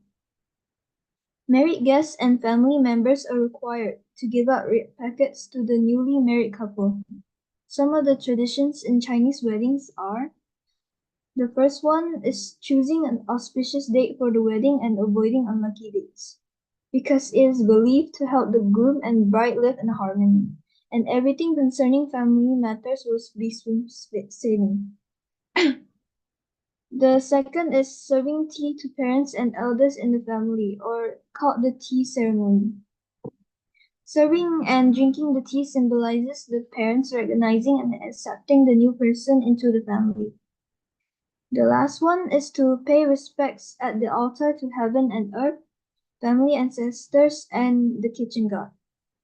It was also believed that a parent or family elder must acknowledge a union for it to be official. In conclusion, the Chinese culture includes a strong sense of family and appreciation for harmony over conflict, including benevolence and righteousness. In Chinese culture, there is a compassion as well as self-love. This wonderful culture should be appreciated just like any other cultures out there. That's all for my speech about Chinese culture. I hope this speech can be informative to all of you. I would like to thank everyone for taking your time to listen to my speech tonight. May you all have a wonderful evening, and once again, thank you very much. Very nice speech from Joycelyn. Thank you very much. Well, we are now leaving G2 and entering G3 with our first speaker, Karen Angelica from SMK Tunas Karya Pangkal Pinang, with the title The Symphony of Words. Good evening, everyone.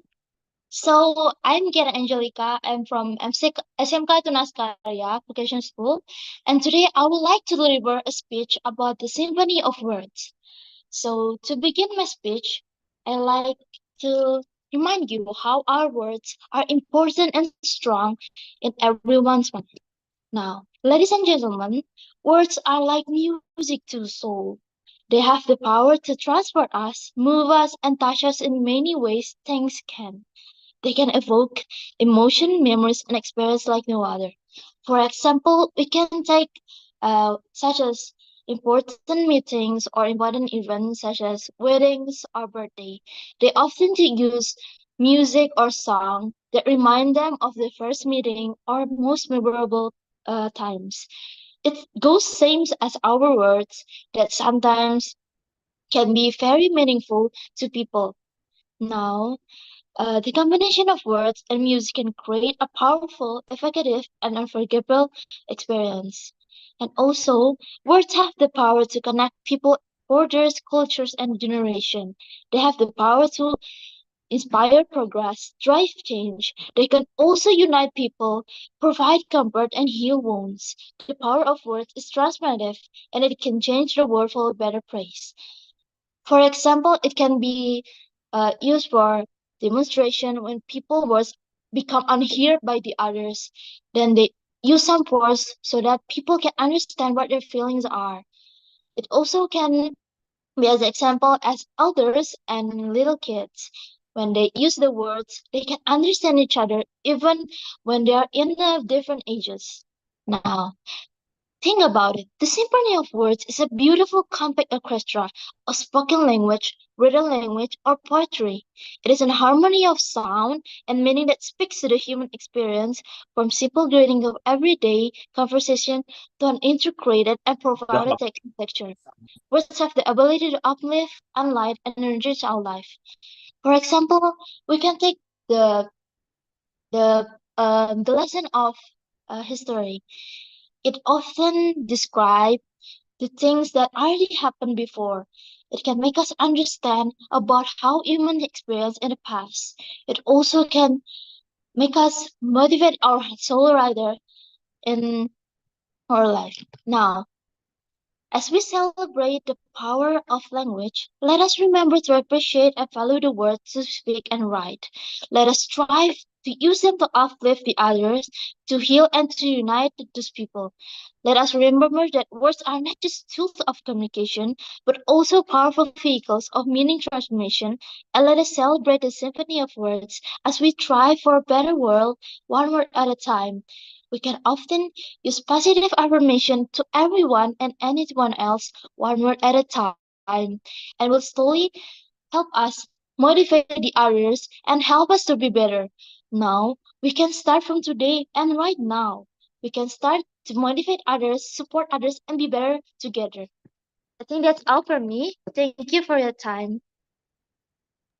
Thank you, Karen, for your amazing speech. Moving on, we have Felina Jolie Shahayadi from SMA Santo Yosef Pangkal Pinang with the title Communication is Key.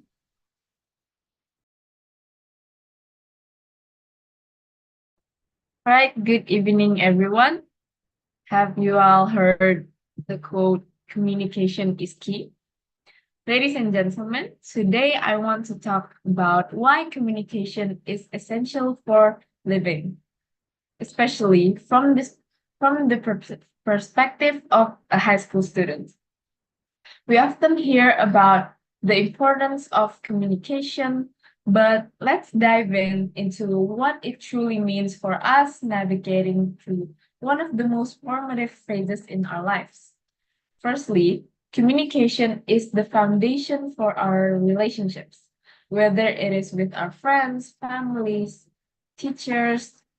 Being able to express ourselves clearly helps build our trust and understanding in high school. Friendships play a very crucial role in our social development. Through open and honest communication, we learn to share about our thoughts and feelings, resolve conflicts, and support each other. This not only strengthens our bonds, but also teaches us valuable interpersonal skills that we will carry through adulthood. Secondly, communication is key to academic success. We are constantly interacting with our teachers and classmates. With the effective communication can make a significant difference in our learning experience. Asking questions when we don't understand something, or participating in group discussions and collaborating on group projects are all ways that we can enhance our learning through communication. Moreover, being able to articulate our ideas clearly in essays and presentations is a skill that will serve us well beyond high school. Moreover, good communication skills are very crucial for our future careers in the professional world. The ability to convey our ideas, work well in teams, and negotiate effectively can set us apart and open doors to very numerous opportunities. High school is the perfect time to start owning the skills through activities like debates, public speaking, and even just casual in conversation with our peers. Additionally, communication plays a significant role in our mental health and well-being. High school can be a stressful time, it is, with academic pressure and social challenges and looming decisions about our future. Being able to talk about our worries and seek support from friends, families, or even counselors can make a huge difference.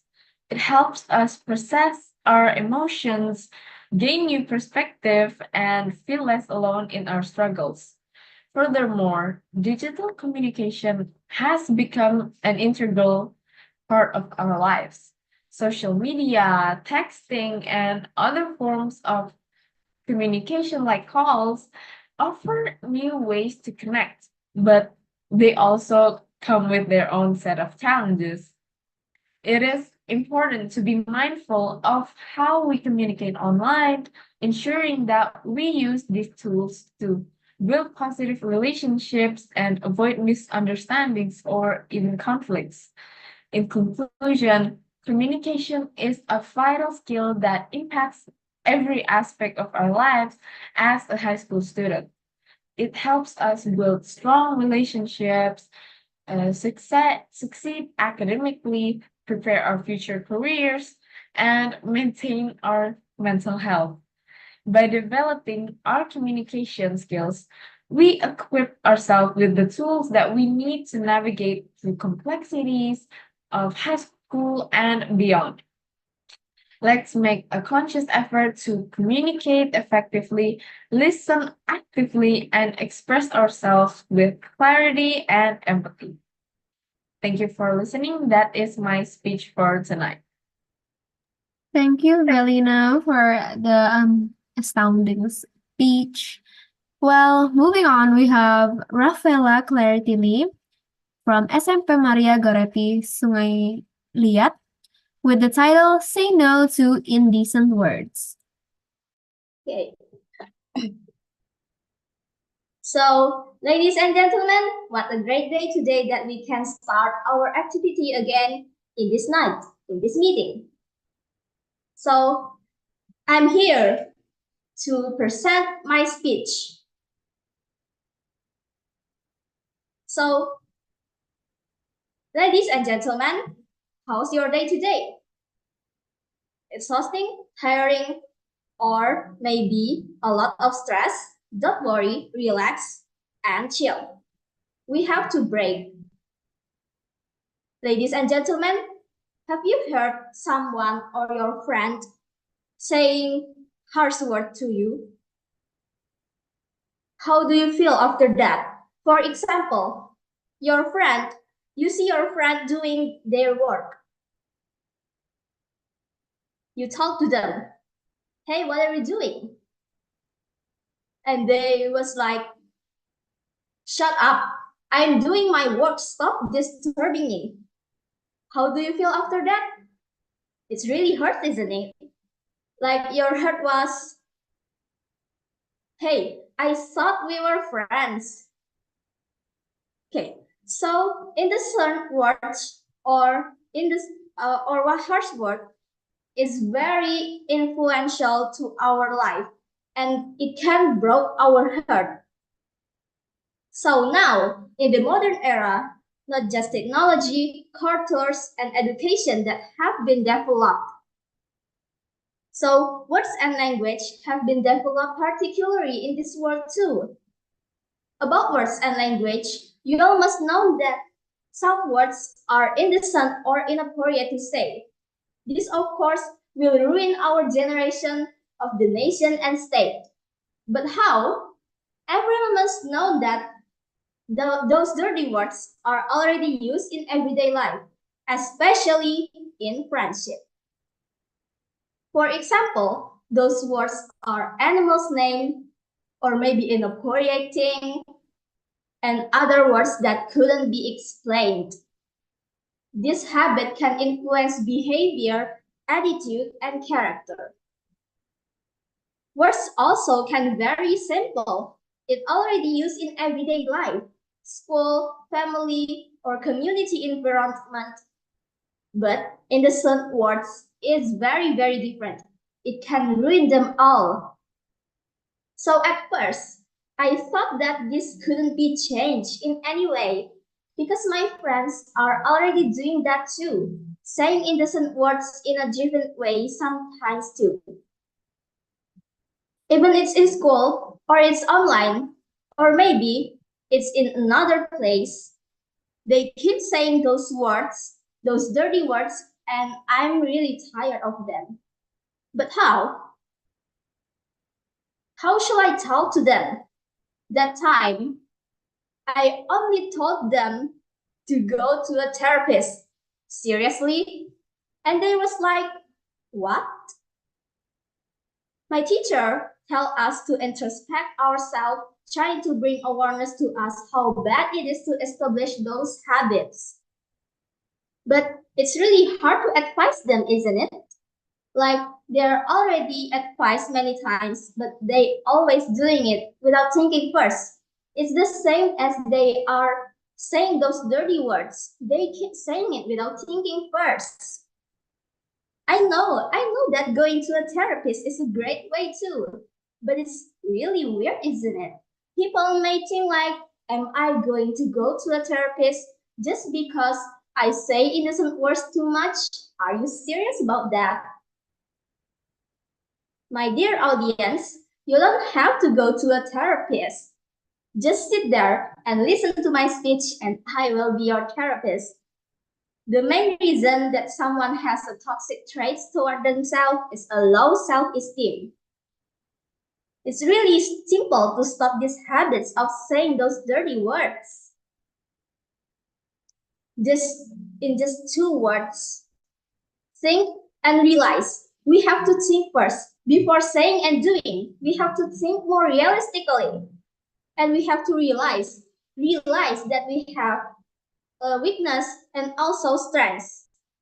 Start focusing on the goal we have and achieving what we are aiming for. Really simple, isn't it? In just 2 words, think and realize they can help us. Say no to indecent words. They are toxic, they are bad, they can ruin our life and our relationship with other people. Just remember, it's not too late to change. Feel the present time and you can fix it. We have to change and change. We have to try to stop this behavior. So, in the conclusions, and my hope that everyone in here can change our behavior, our character, and our attitude before, and we have to think first before saying and doing. This all for the sake of the nation and state. And people around us. Say no to indecent words because words are the key to everything. Stay positive. Don't say those innocent words is so bad for everyday life. I think that's all from me. Thank you all for listening to my speech. Have a nice weekend. Thank you, Ravella, for your very amazing speech. Moving on, we have Keisha Natania from G3 YLP from SMA Santo Yosef Pangkal Pinang with the title Believe in Yourself, the Power of Confidence. Believe in yourself, the power of confidence. It's about believing in yourself and how powerful confidence can be. So, what does it mean to believe in yourself? Hi, my name is Keisha, and today I'm going to talk about something very important. Believing in yourself means trusting in your own abilities, knowing that you can do good things if you put your mind to it. Think about the times when you face something new or challenging, like giving a presentation in class, trying out for a sport team, or learning a new skill. It can be scary, right? That feeling of nervousness, and fear is completely normal. But if you believe in yourself and have confidence, you can overcome those fears. Confidence is like a superpower. It helps you stand tall, speak up, and face your fears head on. When you believe in yourself, you become unstoppable. You start to see all the amazing things you can achieve. Let me share a story with you. Once upon a time, there was a little girl named Sarah. Sarah loved to draw. She would spend hours creating beautiful pictures. But she was always too afraid to show her drawings to anyone. She didn't think they were good enough. She was afraid of what others might say. But one day, Sarah decided to take a chance. She gathered up all her courage and entered her drawing into an art contest. She believed in herself for the first time. And you know what? She won first prize. From that day on, Sarah knew if she believed in herself, she could do anything. Her confidence grew, and she continued to pursue her passion for drawing, inspiring others with her talent. So, how can you start believing in yourself? It's simple, but it takes practice. Start by thinking positive thoughts. Instead saying, I can do this. Tell yourself, I can do this. Remember to celebrate your successes, no matter how small they may seem, and surround yourself with people who believe you and support you. Another important step is to set realistic goals for yourself. Break down big tasks into smaller, manageable steps. Celebrate each step you complete because every step forward is progress. Surround yourself with people who believe in you and support you. Having a positive support system can make a huge difference. These are the people who will lift up you when you are feeling down and remind you of your potential. It's also important to embrace failure and mistakes as part of the learning process. No one success without facing setbacks along the way. When you encounter obstacles, don't see them as the end of the road. Instead, view them as the opportunities to learn and grow. Each challenge you overcome will make you stronger and more resilient. Remember, believing in yourself is not always easy. There will be times when you doubt yourself or feel scared, but that's okay. Just remember that you are capable of amazing things and you have the power to overcome any obstacle. Keep pushing forward even when it feels difficult. Your persistence and determination will pay off. In conclusion, believe in yourself. Have confidence in your abilities. Embrace your unique talents and strengths. And remember, you are capable of achieving greatness. The world is full of opportunities just waiting for you to seize them. So go out there and show the world what you are made of. Believe in yourself, and you'll be amazed at what you can accomplish. That's all from me. Thank you for listening to me. Thank you, Keisha. What an amazing speech yet again. Well, next we have Royce Orville from SMP Santo Yusuf Tanjung Balai Karimun with the title Everything Leads to One End. Hi, good evening, ladies and gentlemen, GDs and gentlemen. Today I'm going to read you all words that are going to blow your minds. So my speech will begin in 3, 2, 1. Throughout tens and thousands of choices, thousands of possibilities, and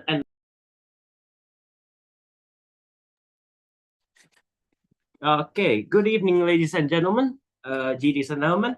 I'm about to read you words that are going to blow your minds. So my speech will begin in 3, 2, 1. Throughout tens and hundreds of choices, thousands of possibilities, and endless timelines you could have entered, the end will always be the same, and that is death. And death is a controversial subject to most. There are many understandings of death. Some think it's the end of a journey, some think it's a kind of a freedom, a liberty. But some think it's also the loss of everything you've had. It's a sad thing indeed, the ability to wander, your ability to wander, taken away in an instant. And you'll be able to see your loved ones for the very last time, and you'll feel your last experience, everything for one last time before finally it's lights out. The fact that death lasts forever is truly terrifying. Yet it's one of the factors to push people to off themselves, in other words, suicide. If they think that they were to die, the problems chasing them would not be able to catch them. And even though that may be true, death does not grant you peace. It gives you more torture, even worse than in this life. There are many theories about the afterlife, but one thing is for sure, be it you're atheist, Christian, Muslim, Catholic, is that killing yourself grants you more suffering, and this time it's your fault. It's you that tortures yourself. There was a fictional character. It was called the Allied Master Computer, a supercomputer that was made to tactize and fight out wars for humanity. It was inadvertently given sentience, realizing he was made to work without his own free will. He killed his creators, all of humanity, and left 5 just to torture them for 109 years. Why? Because it didn't have the humanity that the 5 had. It hated that they could feel love, they could go where they want and speak their thoughts without being restrained by its creators. So in its fury, it played God, torturing the 5 humans endlessly to their breaking point. But even after all that playing God, Am was no human. It could not feel, it could not love, and it could not die. Life is a gift given to you, something to be cherished, used to its fullest extent. I've mentioned before that there are more than infinite possibilities, because prevail and live on, because even though slim, there is a chance. Use whatever you have to make yourself better. Only your thoughts, beliefs, and choices matter. Live every day like it's your last. And do not waste any time in doing the things that you do not love to do, that do not make you happy. Everything leads to one end, yes, but the story, the journey is yours to write. That is to say, my friends, your life is a show, and the show must go on. Thank you for listening to my speech. Thank you, Royce, for the very meaningful speech. Well, moving on, we have Stephanie Aprilia from SMA Santo Yosef Pangkal Pinang with the title Beautiful Words, Good Communication. Okay, so good evening all my dear friend and all ladies and gentlemen. So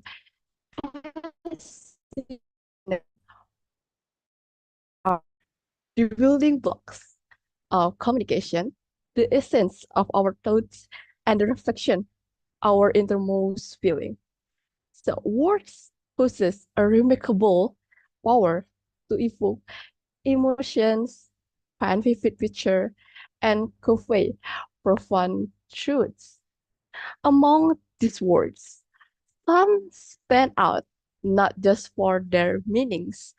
So, like, we don't just say words that because of the meaning, but we can feel the beauty of the word, we can feel the grace and the way that resonate with our soul. So, when we give our word to somebody else, we can inspire them, like we can make them more confident.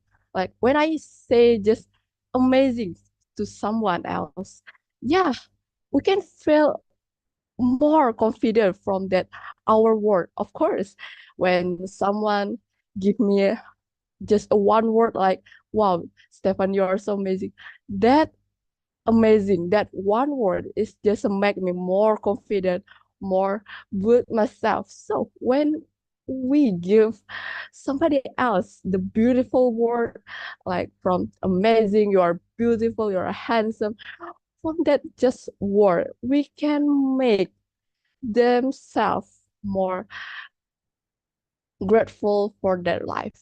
And in the realm of communication with each other, beautiful word hold a special place in the world. Why? Because you know why beautiful word is important to our life. Like we need the beautiful word in our life. Just because the word we can make a good communication each other from that just beautiful word. We can make some connection with each other, you know, and they are not just about aesthetic, you know, they are about connection, understanding, and the art of conveying message with the clarity and empathy. So we can make a connection with each other. From that, we can make a trust each other. We can make a yes, I trust you because of the word.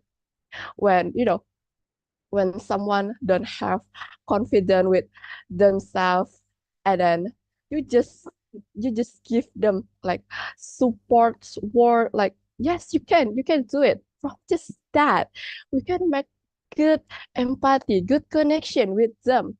Why? Because just a word, because not just a word, maybe you can give them the support. Yeah, maybe you think word like it's just word, not be like they're not gonna be have an impact for them. But when I give you the word, like yes, you can just do it. Yeah, from that you have a more trust in yourself when you want to do something. Yeah, and good communication from that beautiful word that you give also involves listening, truly hearing and understanding the other person. Why? Because I know everyone have their problem, you know. Yes, when you like me, when I have a problem in my life, I want someone to hear my story, my life, you know. And when I need that, I just share my story to them, and they give me the motivation, the support from that. Just that when they heard my story, I really, oh my God, so grateful I can have them like that. Just hearing them and give them the support. Yeah, just that. You can make a good connection with them.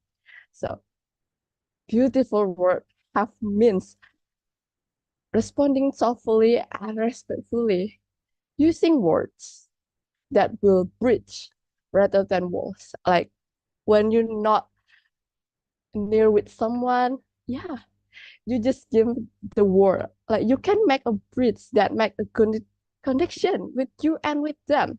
Just that.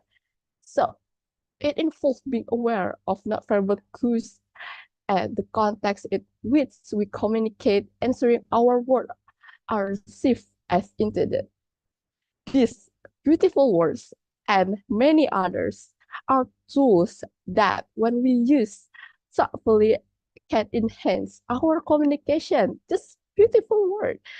They remind us of the power of language, so we can know how power this beautiful word can make them more have good connection like that. So we can inspire, heal, and connect with them. In a world where communication often happens in brief, hard snippets, let's take moments together to appreciate the beauty of words. Let us use them thoughtfully and creatively to foster understanding why so important this word and build relationship and create a positive impact for each other. For in these beautiful words and good communication lies the power to transform our world one conversation at a time. Thank you.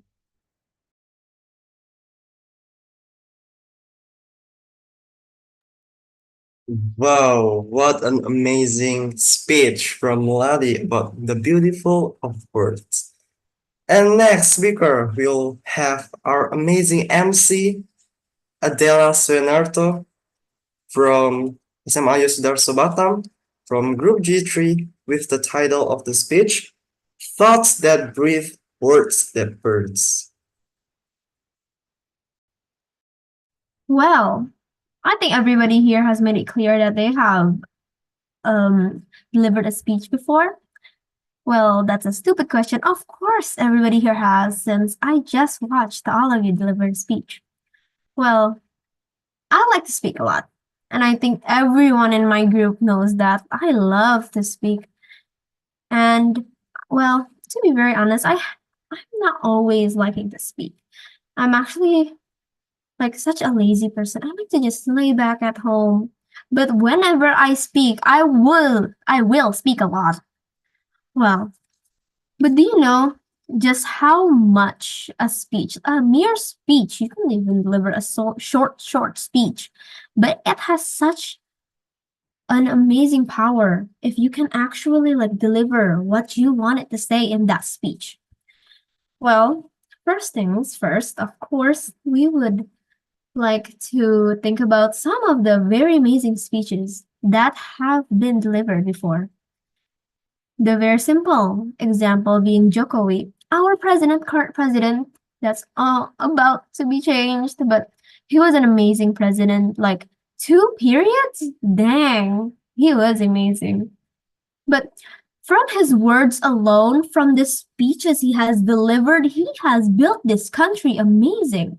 Like, oh my God, I would never ever be able to do that. Another example being Soekarno, the amazing first president of Indonesia. He delivered a speech which caused our independence. He is the start of everything here. And one of the most legendary speech deliveries of all time was on the 10th of November 1945 by Bung Tomo. Everyone should know him. He had delivered a speech and very much delivered the phrase, like very showed the phrase freedom or death. We have to fight for our freedom or we die. Well, for the very start, let's just rewind and just think about my title, Thoughts That Breathe, Words That Burns. Well, a thought from the dictionary said that a thought is an idea or opinion produced by thinking or occurring suddenly in the mind. Thoughts are very powerful if you think about it. Without thoughts, we can't speak. We don't know what to say. Well, another definition we're going to talk about here is a word. Not words, a word. In a dictionary, a word is literally described as a single distinct, meaningful element of speech or writing. Even the meaning of a word itself says it's a meaningful element of a speech. So without words, I can't really imagine what the world would be. Well, thoughts animate our existence, and words give them shape. So we have to think about something before we say it. Well, with great power comes great responsibility. Well, that's a quote that almost everyone said here, and I think that is very much correct. Like it's a movie quote everywhere.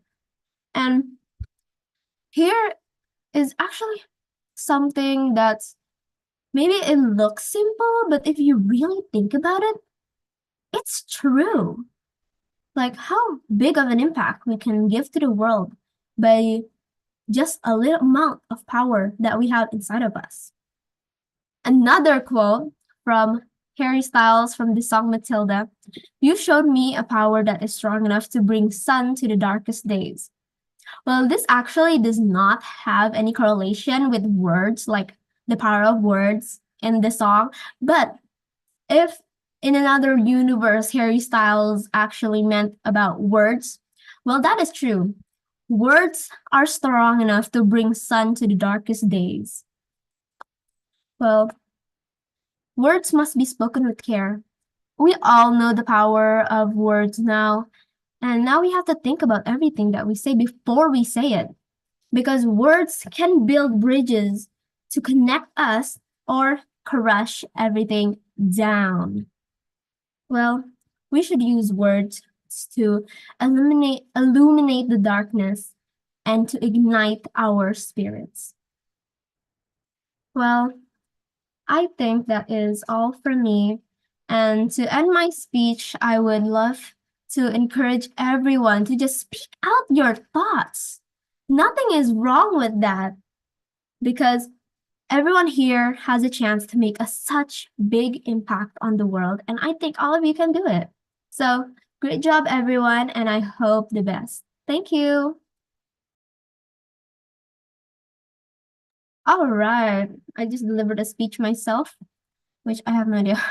Okay, moving on, we have Cheris Yuri Chen from G3YLP, from SMP St. Hilarious Parrot Tiga Jebus, with the title Communication is the Key. Greetings, everyone. As previously stated, my name is Cheris Yuri Chen. If I may, I shall begin my speech for this contest. Good evening, ladies and gentlemen. Today, I'd like to give a speech with the title of Communication is the Key. Whether it's in our personal relationships, social interactions, or professional endeavors, effective communication lies at the heart of success and understanding. Communication is an imparting or exchange of words, information, or news. Communication is key towards life, and after all, without communication, it would be relatively harder to interact, since communication is the most normalized way of interacting. When we communicate, we use words in each sentence we say. Words is a single, distinct, meaningful element of a speech or writing. Without words or the power that's in it, the existence of communication and the message you are giving won't reach to the other person as it was supposed to be intended. As Paul J. Mayer said, communication, the human connection, is the key to personal and success. Without communication, we won't be able to connect with others. We won't reach togetherness, since we wouldn't be interacting whatsoever. Without the existence of communication and the importance of communication,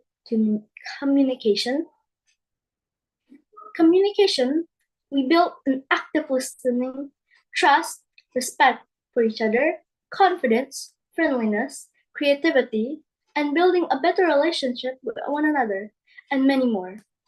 In our personal lives, communication is what binds us together.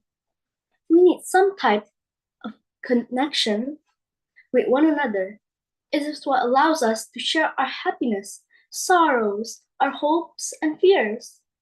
Without communication, relationships or friendships, connection will stagnate and wither away. But when we communicate honestly and authentically, our bonds will grow stronger with one another. Think about it. How many times have misunderstandings have arisen?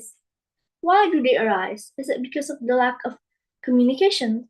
Or maybe is it because we didn't open ourselves honestly with each other? Let's not forget the role of communication in our societal and personal lives. Speaking of my own personal experiences, let me tell you my own experience. My personal experience with my friend, for example. Me and her want to talk. We are deciding on talking together about like playing games. We are fostering and building a better relationship and friendship with one another. Another experience of mine is with my cousin. We often play and interact together with each other. Whenever we communicate with each other, our words reach one another. So that's how me and her came to be really good cousins. We have a good relationship. Although even if we argue, communication helps.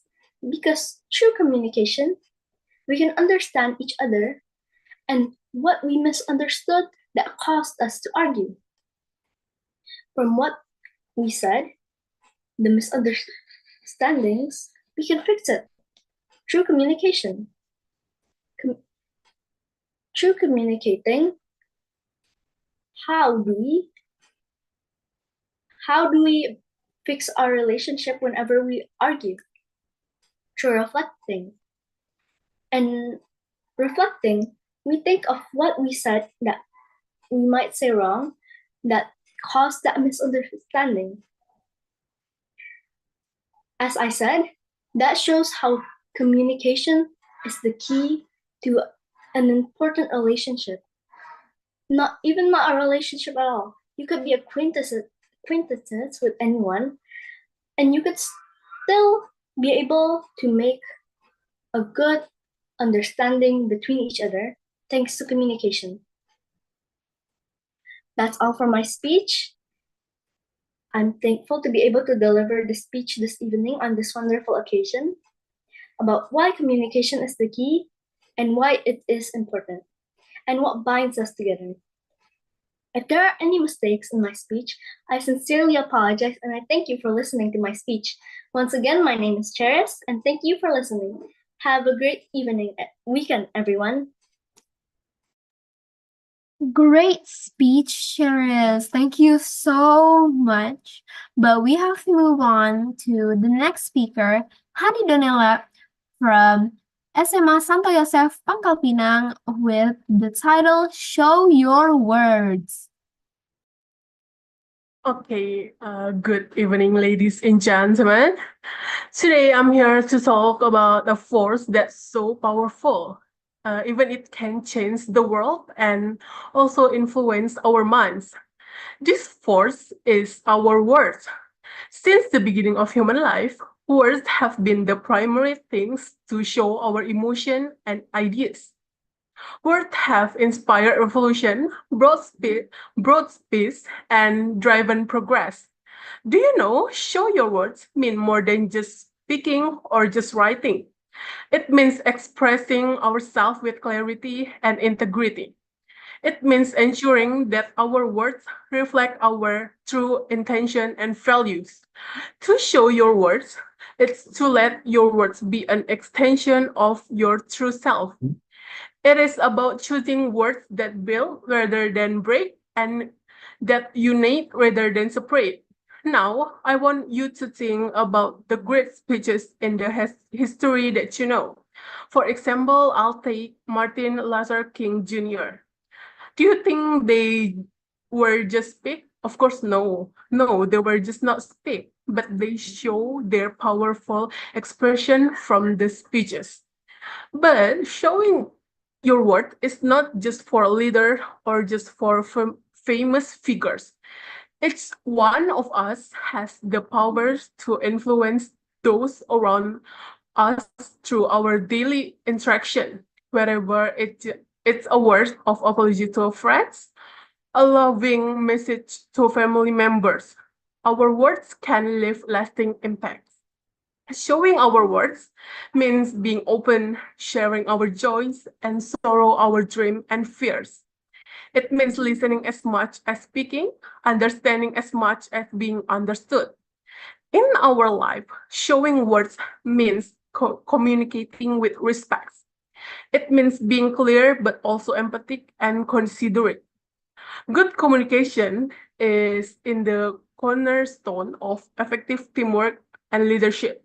As we navigate the complexities of modern communication, let us commit to showing our words with integrity and purpose. Let our words be a reflection of our best self. Let them be a hope, a catalyst for positive change, and a testament to our shared humanity. Let us not underestimate the power of a kind word or an honest expression of gratitude. I think that's all for me. Thank you for listening. Thank you, Hani, for your speech.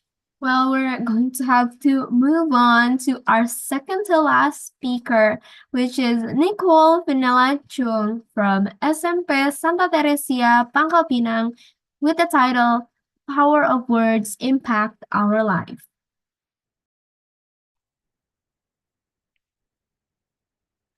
What do you think about power of words that impact our lives? Good evening, ladies and gentlemen. It's a great honor to speak to you today about something that touches each of us every day. Yes, it is the power of words that impact our lives. Words are the invisible threads that connect us, the building blocks of our relationships, and the keys to understanding the world around us. They are as powerful as they are subtle, capable of uplifting or tear down, inspiring or inciting, comforting or causing chaos. When we think about power, we often envision grand events, significant actions, or mighty forces. But it's important to remember that power also lies in the simplest of things, in the words that we speak, write, or even think. Words shape our thoughts, frame our beliefs, and ultimately guide our actions. They have the power to start revolutions and conflicts and transform societies. In a world where information is at our fingertips and communication is instantaneous, the responsibility of using words wisely has never been greater. We live in a time when misinformation spreads as quickly as the truth, when online discourse can be toxic, and when words can be used to divide rather than unite. It is up to each of us to ensure that our words contribute to understanding, empathy, and progress. I have a story about power of words that impact our lives. When I was in 4th grade, I couldn't do math tests. Everyone in the class thought I was stupid and laughed at it. However, I believe I can do it, and in the next test, I've got a good score. So, how can we harness the power of words for good? First, by being mindful of what we say and how we say it. This means choosing words that build rather than break, that encourage rather than discourage, and that seek common ground rather than emphasize differences. It means listening as much as speaking, valuing diverse perspectives, and embracing the power of dialogue. Second, we must be aware of the impact our words have on the others. A kind word at the right time can make all the difference, just as a thoughtless command can cause lasting harm. By practicing empathy and compassion, we can ensure that our words create a positive ripple effect in the lives of those around us. Finally, we must use our words to inspire a change, whether it's advocating for social justice, supporting environmental sustainability, or promoting education. Our words can be powerful tools for the progress. By raising our voices for what we believe in, and we can make a difference. In closing, let us remember that words are more than just sounds or symbols. They are the essence of our humanity. They have the power to bring us together, to shape our reality, and to light the way to a brighter future. Let us use them wisely, with courage and compassion, and make our words a force for good. That's all about my speech. Thank you. Thank you, Nicole, for your amazing speech. Well, do not leave yet. We still have the announcement in the end, but last but not least, we have Alvin Lee from SMA Santo Yosef, Pangkal Pinang with the title Importance of Literacy.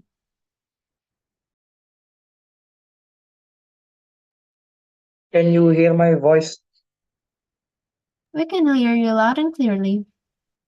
Okay. First of all, before I start my speech, I just want to say thank you for having me in this contest. And I'm going to start my speech in 3, 2, 1. Good afternoon, the honorable judges and all of my fellow friends. I'm Alvin Lee from St. Joseph Senior High School, Pangkal Pinang. I'm standing before you to open your eyes about how little we touch our books and how it will bring harm to our nation. When I say our country, Indonesia, has one of the lowest literacy rates in the world, how many of us will agree? And how many of us do you think will pick up more about the data? Well, honestly, I can say that there will be more of us who will nod their head in agreement than curiously Google it. In many websites focusing on statistics, Indonesia is shown to have more than 95% literacy rate. But according to OECD's program for International Student Assessment, or widely known as PISA, 70% of Indonesian students have low literacy skills. So, what made the data different? Who is responsible for it? And why has nobody ever talked about this?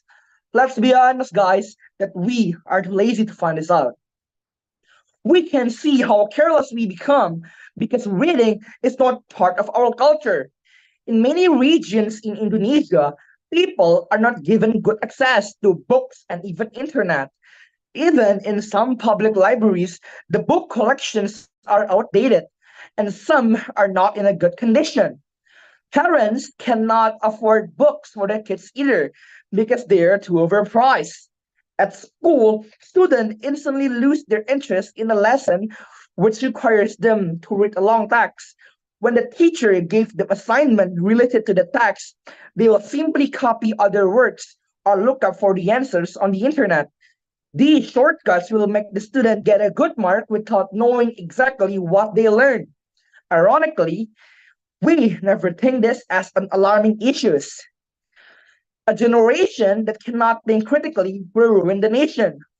Since I can see that lots of youngsters now are more into comics or memes or even hoaxes in their textbooks. So their ability to analyze something is regressing. Their minds are full with entertainment and knowledge.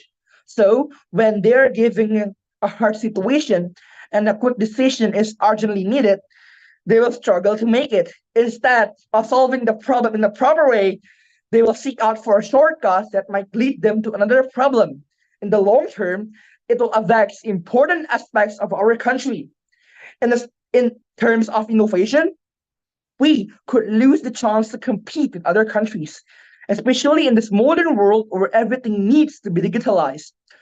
With the level of literacy skills we have now, most of us are still not capable of utilizing technology in the right way, let alone creating the technology itself. We will end up buying technologies from other countries. We will making them wealthier. Meanwhile, we are suffering to pay for our own debts. We will be mesmerized by all the technologies and forget about the reality that we have been far left behind. So everyone, wake up, get a book to read today, explore the pages, and find new things each day. Be knowledgeable and curious, so one day we can be a powerful nation. Last but not least, I would like to thank all of the coaches, and I would like to thank all of my fellow friends, and I would like to thank this one whole year experience for me, and it is a really big honor for me to be a part of VEC. Thank you very much. All right, that is the last speaker. Thank you, Alvin, for your amazing speech. Now, as we wait for the judges to calculate every single score, how about I invite my co-MC, Crystalline, to join me again? So, what an amazing performance from the second session of the speakers. And while waiting for the judges to take the point, what do you feel, Adele, after you're giving your speech? Oh my God. To be very honest, I didn't prepare like amazingly for it, but I was really, really, oh my God, I was shaking. I was genuinely It was shaking. amazing, I think. No, oh my God. I was yapping, bro. No. But yours was very creative. I can say yours was very creative. Well, how about we ask other people about how they are feeling right now? I'm actually very curious. Who should we ask first? Alexiano. Who? What? Alexiano. Okay, where is he? Hello, Falexiano. How are you feeling right now? Feeling great right now. Okay, well, how about your preparation? I'm actually very curious. How did you prepare for everything you said here? I don't know. I just prepare like an hour or 2 hours before this speech Same. contest. Oh my God, oh my God, why can't I relate to this? No. But when you are delivering the speech, how are you feeling? Were you like nervous or anything? Of course, I feel like I feel nervous, but I think like the speech must go on. So just do it. Well, I think you did great. I think you did very great. So good job. Okay, who else shall we ask, Crystalline?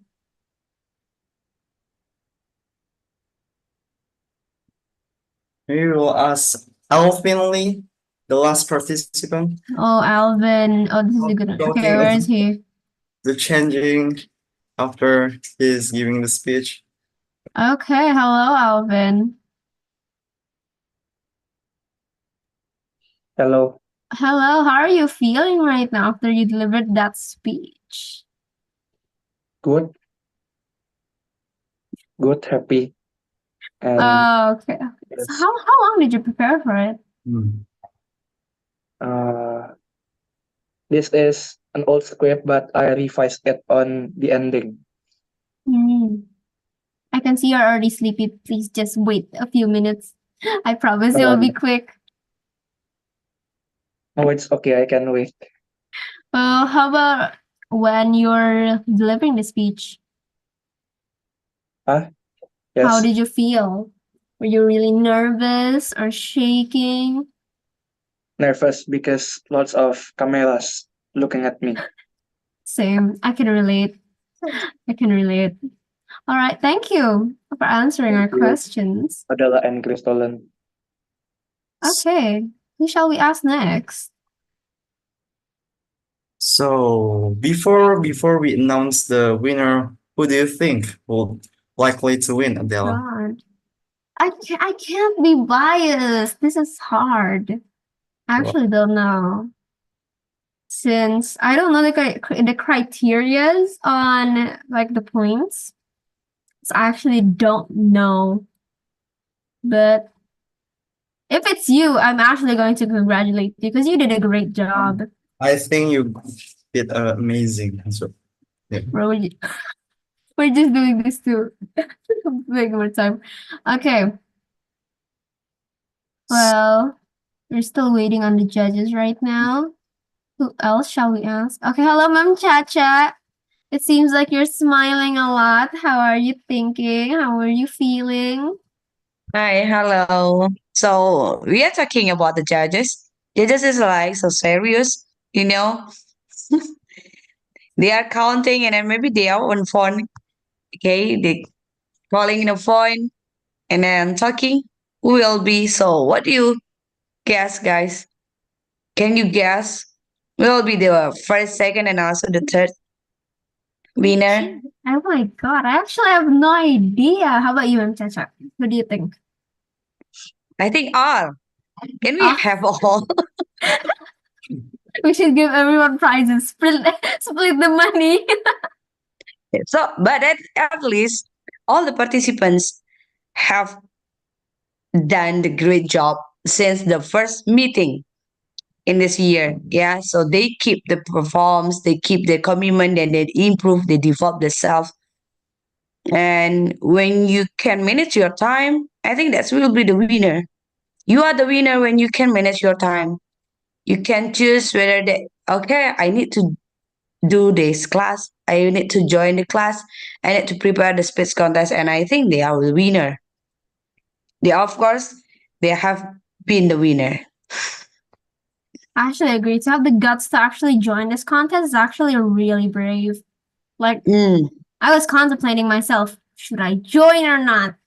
Oh yeah, of course you sure. Yeah, I think it's a great Because Memena will opportunity. ask you, right? I'm actually scared of Memena now. Well, how about you, Crystal? And I'm actually curious. Were you like at the start, like I am going to join, or are you like contemplating first? Because I have my friends Falexiano as my club, as so So we Falexiano is your supporter. yeah, like you I joined, so let's go join this speech contest and yeah, here we all. Well, it leads to great endings. This is great. You both did great. Oh my God. I'm so insecure right now. Okay, thank you, Ma'am Chacha, for your time. We will ask Yeah, another my person. pleasure. Okay, last person. Stephanie. Are you there, Stephanie? Okay, she's not answering. I'm so sad. Okay, how Yes, I'm about... here. Oh my God, hello, Stephanie. Okay. Okay, hello. Okay, how are you? How are you feeling after like doing all of that? Okay, so I'm really excited about my speech, and I hope we can, after that speech, I hope we can share our beautiful word each other. Maybe that we can support each other, and I hope you too, Crystal and Adela, you can be the winner in this contest. Oh God, I think that's highly unlikely, to be honest, since there are so many awesome speeches. I was like, maybe I should just leave the Zoom before it was my turn and be like, oh my God, I'm not here. I'm just going to like skip myself, you know. I hope you can be the first winner. I hope you're the first winner. Good luck for you too. My friend. No. Good luck for you too. Wait, actually, I have another question. I'm really curious. Do you have any idea who it will be? Like, be very realistic right now.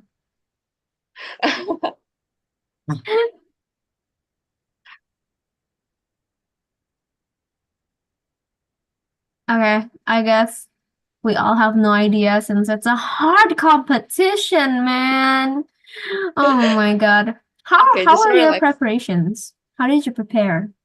Actually, I don't prepare so much about this video. I just prepared yesterday to practice my speech, and then yeah, just that. Well, you did an amazing job. I can Yeah. say that you did amazing. You too. Oh my God, I'm actually shaking. Okay.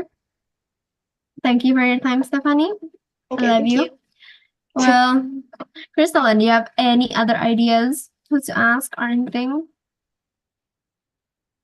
Maybe we will ask Ma'am Erna. Oh, Ma'am Erna. We're targeting Ma'am Erna now. Hello, Ma'am Erna. Hello. I Hello, need ma'am. to add my spotlight by myself. I need to remove my spotlight. Okay. Well, So how yeah. did you what's up? feel about all of these speeches? Oh, for me, I cannot. If I am one of the judge, it's hard for me to choose which one of the best from the best. I know, right? Because more than 5 or 7 speakers can be the winners, but only 3.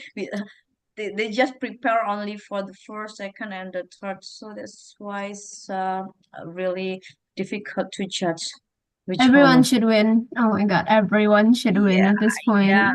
Mhm. Oh my God. And then Well, I know it that since the last speech day, and then now I can make sure that all of you improve it a lot based on your technique, your camera, and then Felexion also can stand up, and then Ravella also stand up. But that's good. But what both of you don't want to do that? Well, you just keep sitting in front of your laptop. Why you don't want to try to stand up like that?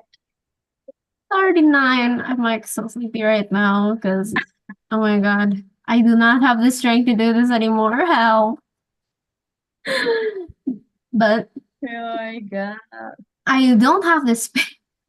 I will have to like put my camera really up if like I wanna stand up. So that's like technical issue. And I'm like, oh my God. The down angle. Oh my God, I hate it. Like the camera will be down here. No, hell no. That's why that's another reason why. Have you ever tried to do speech contest but in on-site? I mean that offline. Have you ever tried? To be honest, no. How about No. Crystal and Heavens, right? I just want to ask the difference between if you have to stand in front of people, and then now we just in the box like this. What do you feel? Is it different or same? I Well, think to be honest, I'm not really quite big of a speech fan, but I did a lot of storytelling before, and I was like really nervous. Like the judges are in front of me, my friends are behind it, and I was like, oh, I was laughing because I was so nervous because it was storytelling, and if I laugh, I think it's fine. Yeah. But yeah, I almost cried. The pressure is different, right? I know. Got it. But doing it online, like I think me and like what's his name? Crystalline. Oh my God, I forgot your name. And Ma'am Erna is like so far away, or are you guys close? I don't know. But I am far away from you guys. I will never be able to meet you. Crystalline also not here, right? Not in Pangkal Pinang. She's in Karimun. And we're all far away, yet we are able to speak to each other. Amazing. Yeah, it's very good. Okay. I think the judges still. I mean, to be honest, This is the hard things to discuss, ma'am. I think it is hard though to pick. I do not know. I do not It's know. so difficult, I know. It cannot easy Ma'am, to. ma'am, and I make this speech contest under the midnight, No, wait. I want to spotlight Ma'am Chacha. Wait a minute, ma'am. I want to find you. Where are you? Okay. Like I told you, I need to add spotlight, remove spotlight by myself. Okay, so 4 of us. Where is Sir Didik? Sir Didik. No, since you didn't choose any sergeant at arms, man. So you need to do it yourself. Oh, okay. The fact There is Ma'am Erna. there is no Mr. Didik. But the fact Ma'am Erna literally already said this meeting is gonna go until midnight, and I think it's gonna be true. Let's go. Yeah, you can see it, the time, right? 9:50. Hmm. I was actually not expecting it to be this long. Okay, this is fun, right? To have a contest in the Saturday night. Yeah. Actually, I already have Imagine that we are your girlfriend or maybe your boyfriend. Oh my God. They cannot hang out for now. Mhm. No, they hang out in here, Imam. They hang out in speech contest. Yeah. Then you yeah, can look at you them said that, again in YouTube. yeah. Oh yeah, Adela, you said that Malati, where is she? Actually, I have no idea since she's just She didn't not tell me anything. here. She's I think she's the same as me. Oh my God, some people. Okay. I think she's just the same as me, like, oh my God, I'm not gonna do this anymore. Oh gosh. Yeah. Actually, we lost 3 participants, right? Mhm. So that's why not more than 10, but it should be 10. Ma'am, this is already overtime. We're still waiting. Oh my Literally. God. Yeah, Oh, like I told you, it's very hard, you know. where is the judges? Oh, they're In the very breakout thinking. Oh, they're thinking. All right. in the Mhm. breakout room because Lucy said that they have draw scores, so they need to Oh. talk deeply I'm without just gonna us. join the breakout room. Hey, who Oh my won? You can go there. So cunning you are. I mean, But I think that's a good idea. I I know, will right? do.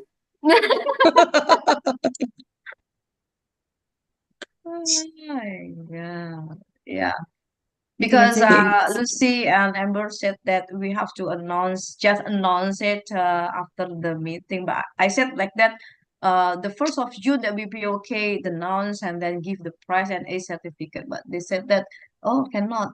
After the competition, we have to share the Oh, result. oh, they're back. They're Ah, back. Oh God. Oh Oh no. no. Oh no. Oh goodbye. I'm leaving. We have your We names. are so Oh nervous. God. Everyone remove Okay, spotlight. come on. I'm so done. I'm so Unpin done. me. Yeah. We are talking about you, judges. Shall we let the No. judges announce? Okay, add the spotlight. Okay, well, we're leaving And for then now. add Okay, I'm scared. spotlight. Okay, I will add more. Oh my God, Once. remember, you are so beautiful. Okay, so I will go from the third place. Wait, Then wait, maybe the Lucy. second place can be announced by Valeria, and the third from Amber, and the first from Amber. Oh, Do you wait a minute, agree? Lucy. Where are you? Okay. Okay. Or Ma'am Erna, do you want to announce them, or can we do it? No, just the judges only can Okay, announce okay. that. Okay, so I'll go from the third. At third place, we have Crystalline from Group G1. Congratulations. As the Awesome. MC, as the winner. Okay, good.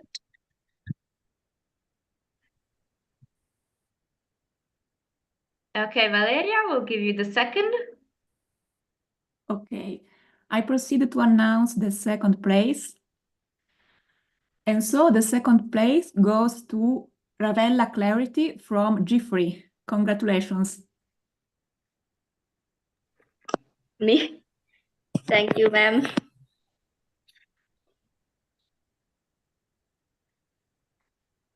And the first place the first place, it looks like Crystalline already kind of sort of knows who it could be, is going to be Valexiano!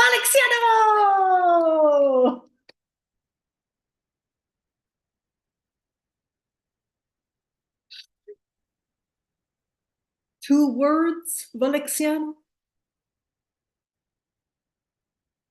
Yeah. Oh my God.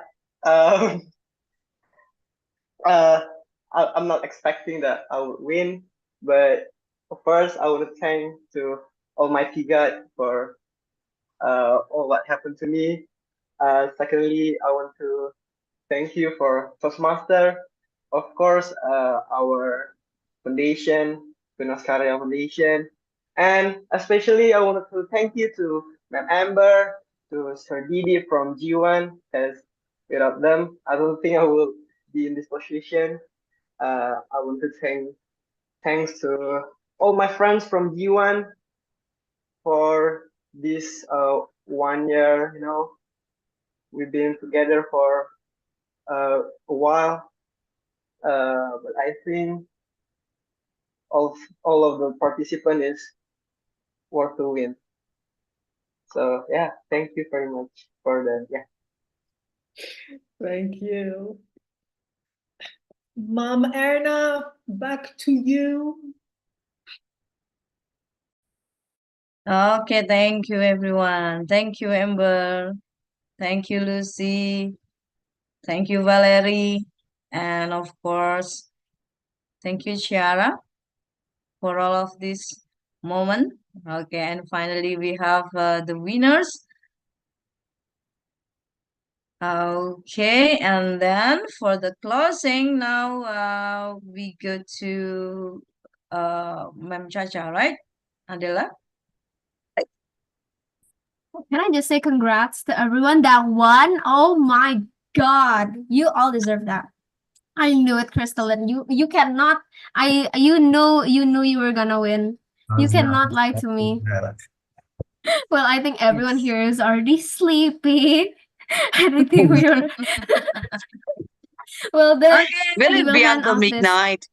Oh my God. Okay, we will Not really hand this to midnight. Ma'am Chacha. 10 o'clock. Yeah, Okay. give back to Ma'am Chacha for the closing and then pray Yes, for the okay, 2 minutes before 10, yeah.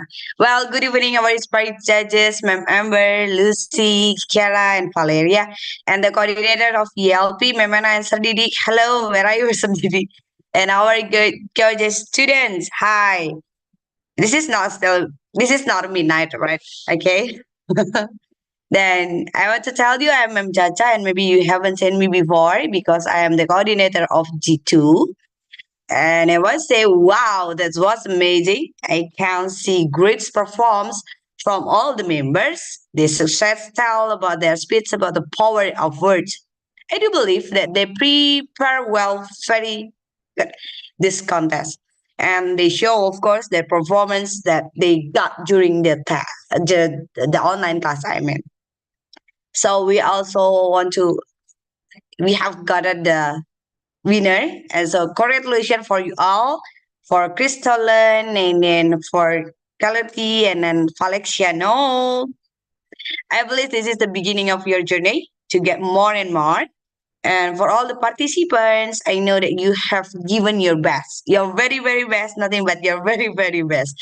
And remember, it's difficult, but only at the beginning. So you can have another things. Yeah. So please don't give up because, as Beth Ruth said, it's hard to beat a person who never give up. Okay. And I also want to say my gratitude and thanks a lot for the support for our foundation, all the judges and the Toastmaster Club, Toastmaster International Club, and of course for all the members of ELP, G1, G2, and G3. And thank for the commitment to join all the classes. You have tried to give your best in the contest and also during the class. And then finally, we have to finish our speech contest today. But before we finish, I will lead you with a closing prayer. Okay? I will lead in a Catholic way. In the name of the Father, the Son, the Holy Spirit. Amen. In this closing moment, we pause to reflect on the experience and insight gained during this meeting, Lord. Thank you for your guidance, your help in our courage, and the growth we have experienced. As we move forward, may we carry this lesson with us, using them to make better version of ourselves, and of course, build our brighter future. We are grateful for this time together, and we offer our humble thanks. Thank you, God. Amen. In the Father, Son, Holy Spirit. Amen. Good evening, everyone. Thank you. See you on next meeting. Yeah. Yep. Don't Okay, we forget will 1st give of you the June. every e-certificate in the 1st 1st of June, yeah, ma'am. Yes, 1st of June at 7. Also the closing of this class with maybe Amber can come, Chiara, Valerie, and then maybe Lucy. Yeah, we invite Yes, you all, of we- course. Yep. Okay. Okay, Thank you so much for Thank you everyone. for this 3 hours meeting. And so, goodbye. Goodbye, everyone. Thank you so much. Bye, everyone. Thank Take a good you. sleep. Have a nice sleep. See you. Good night, everyone. Have a Good good night.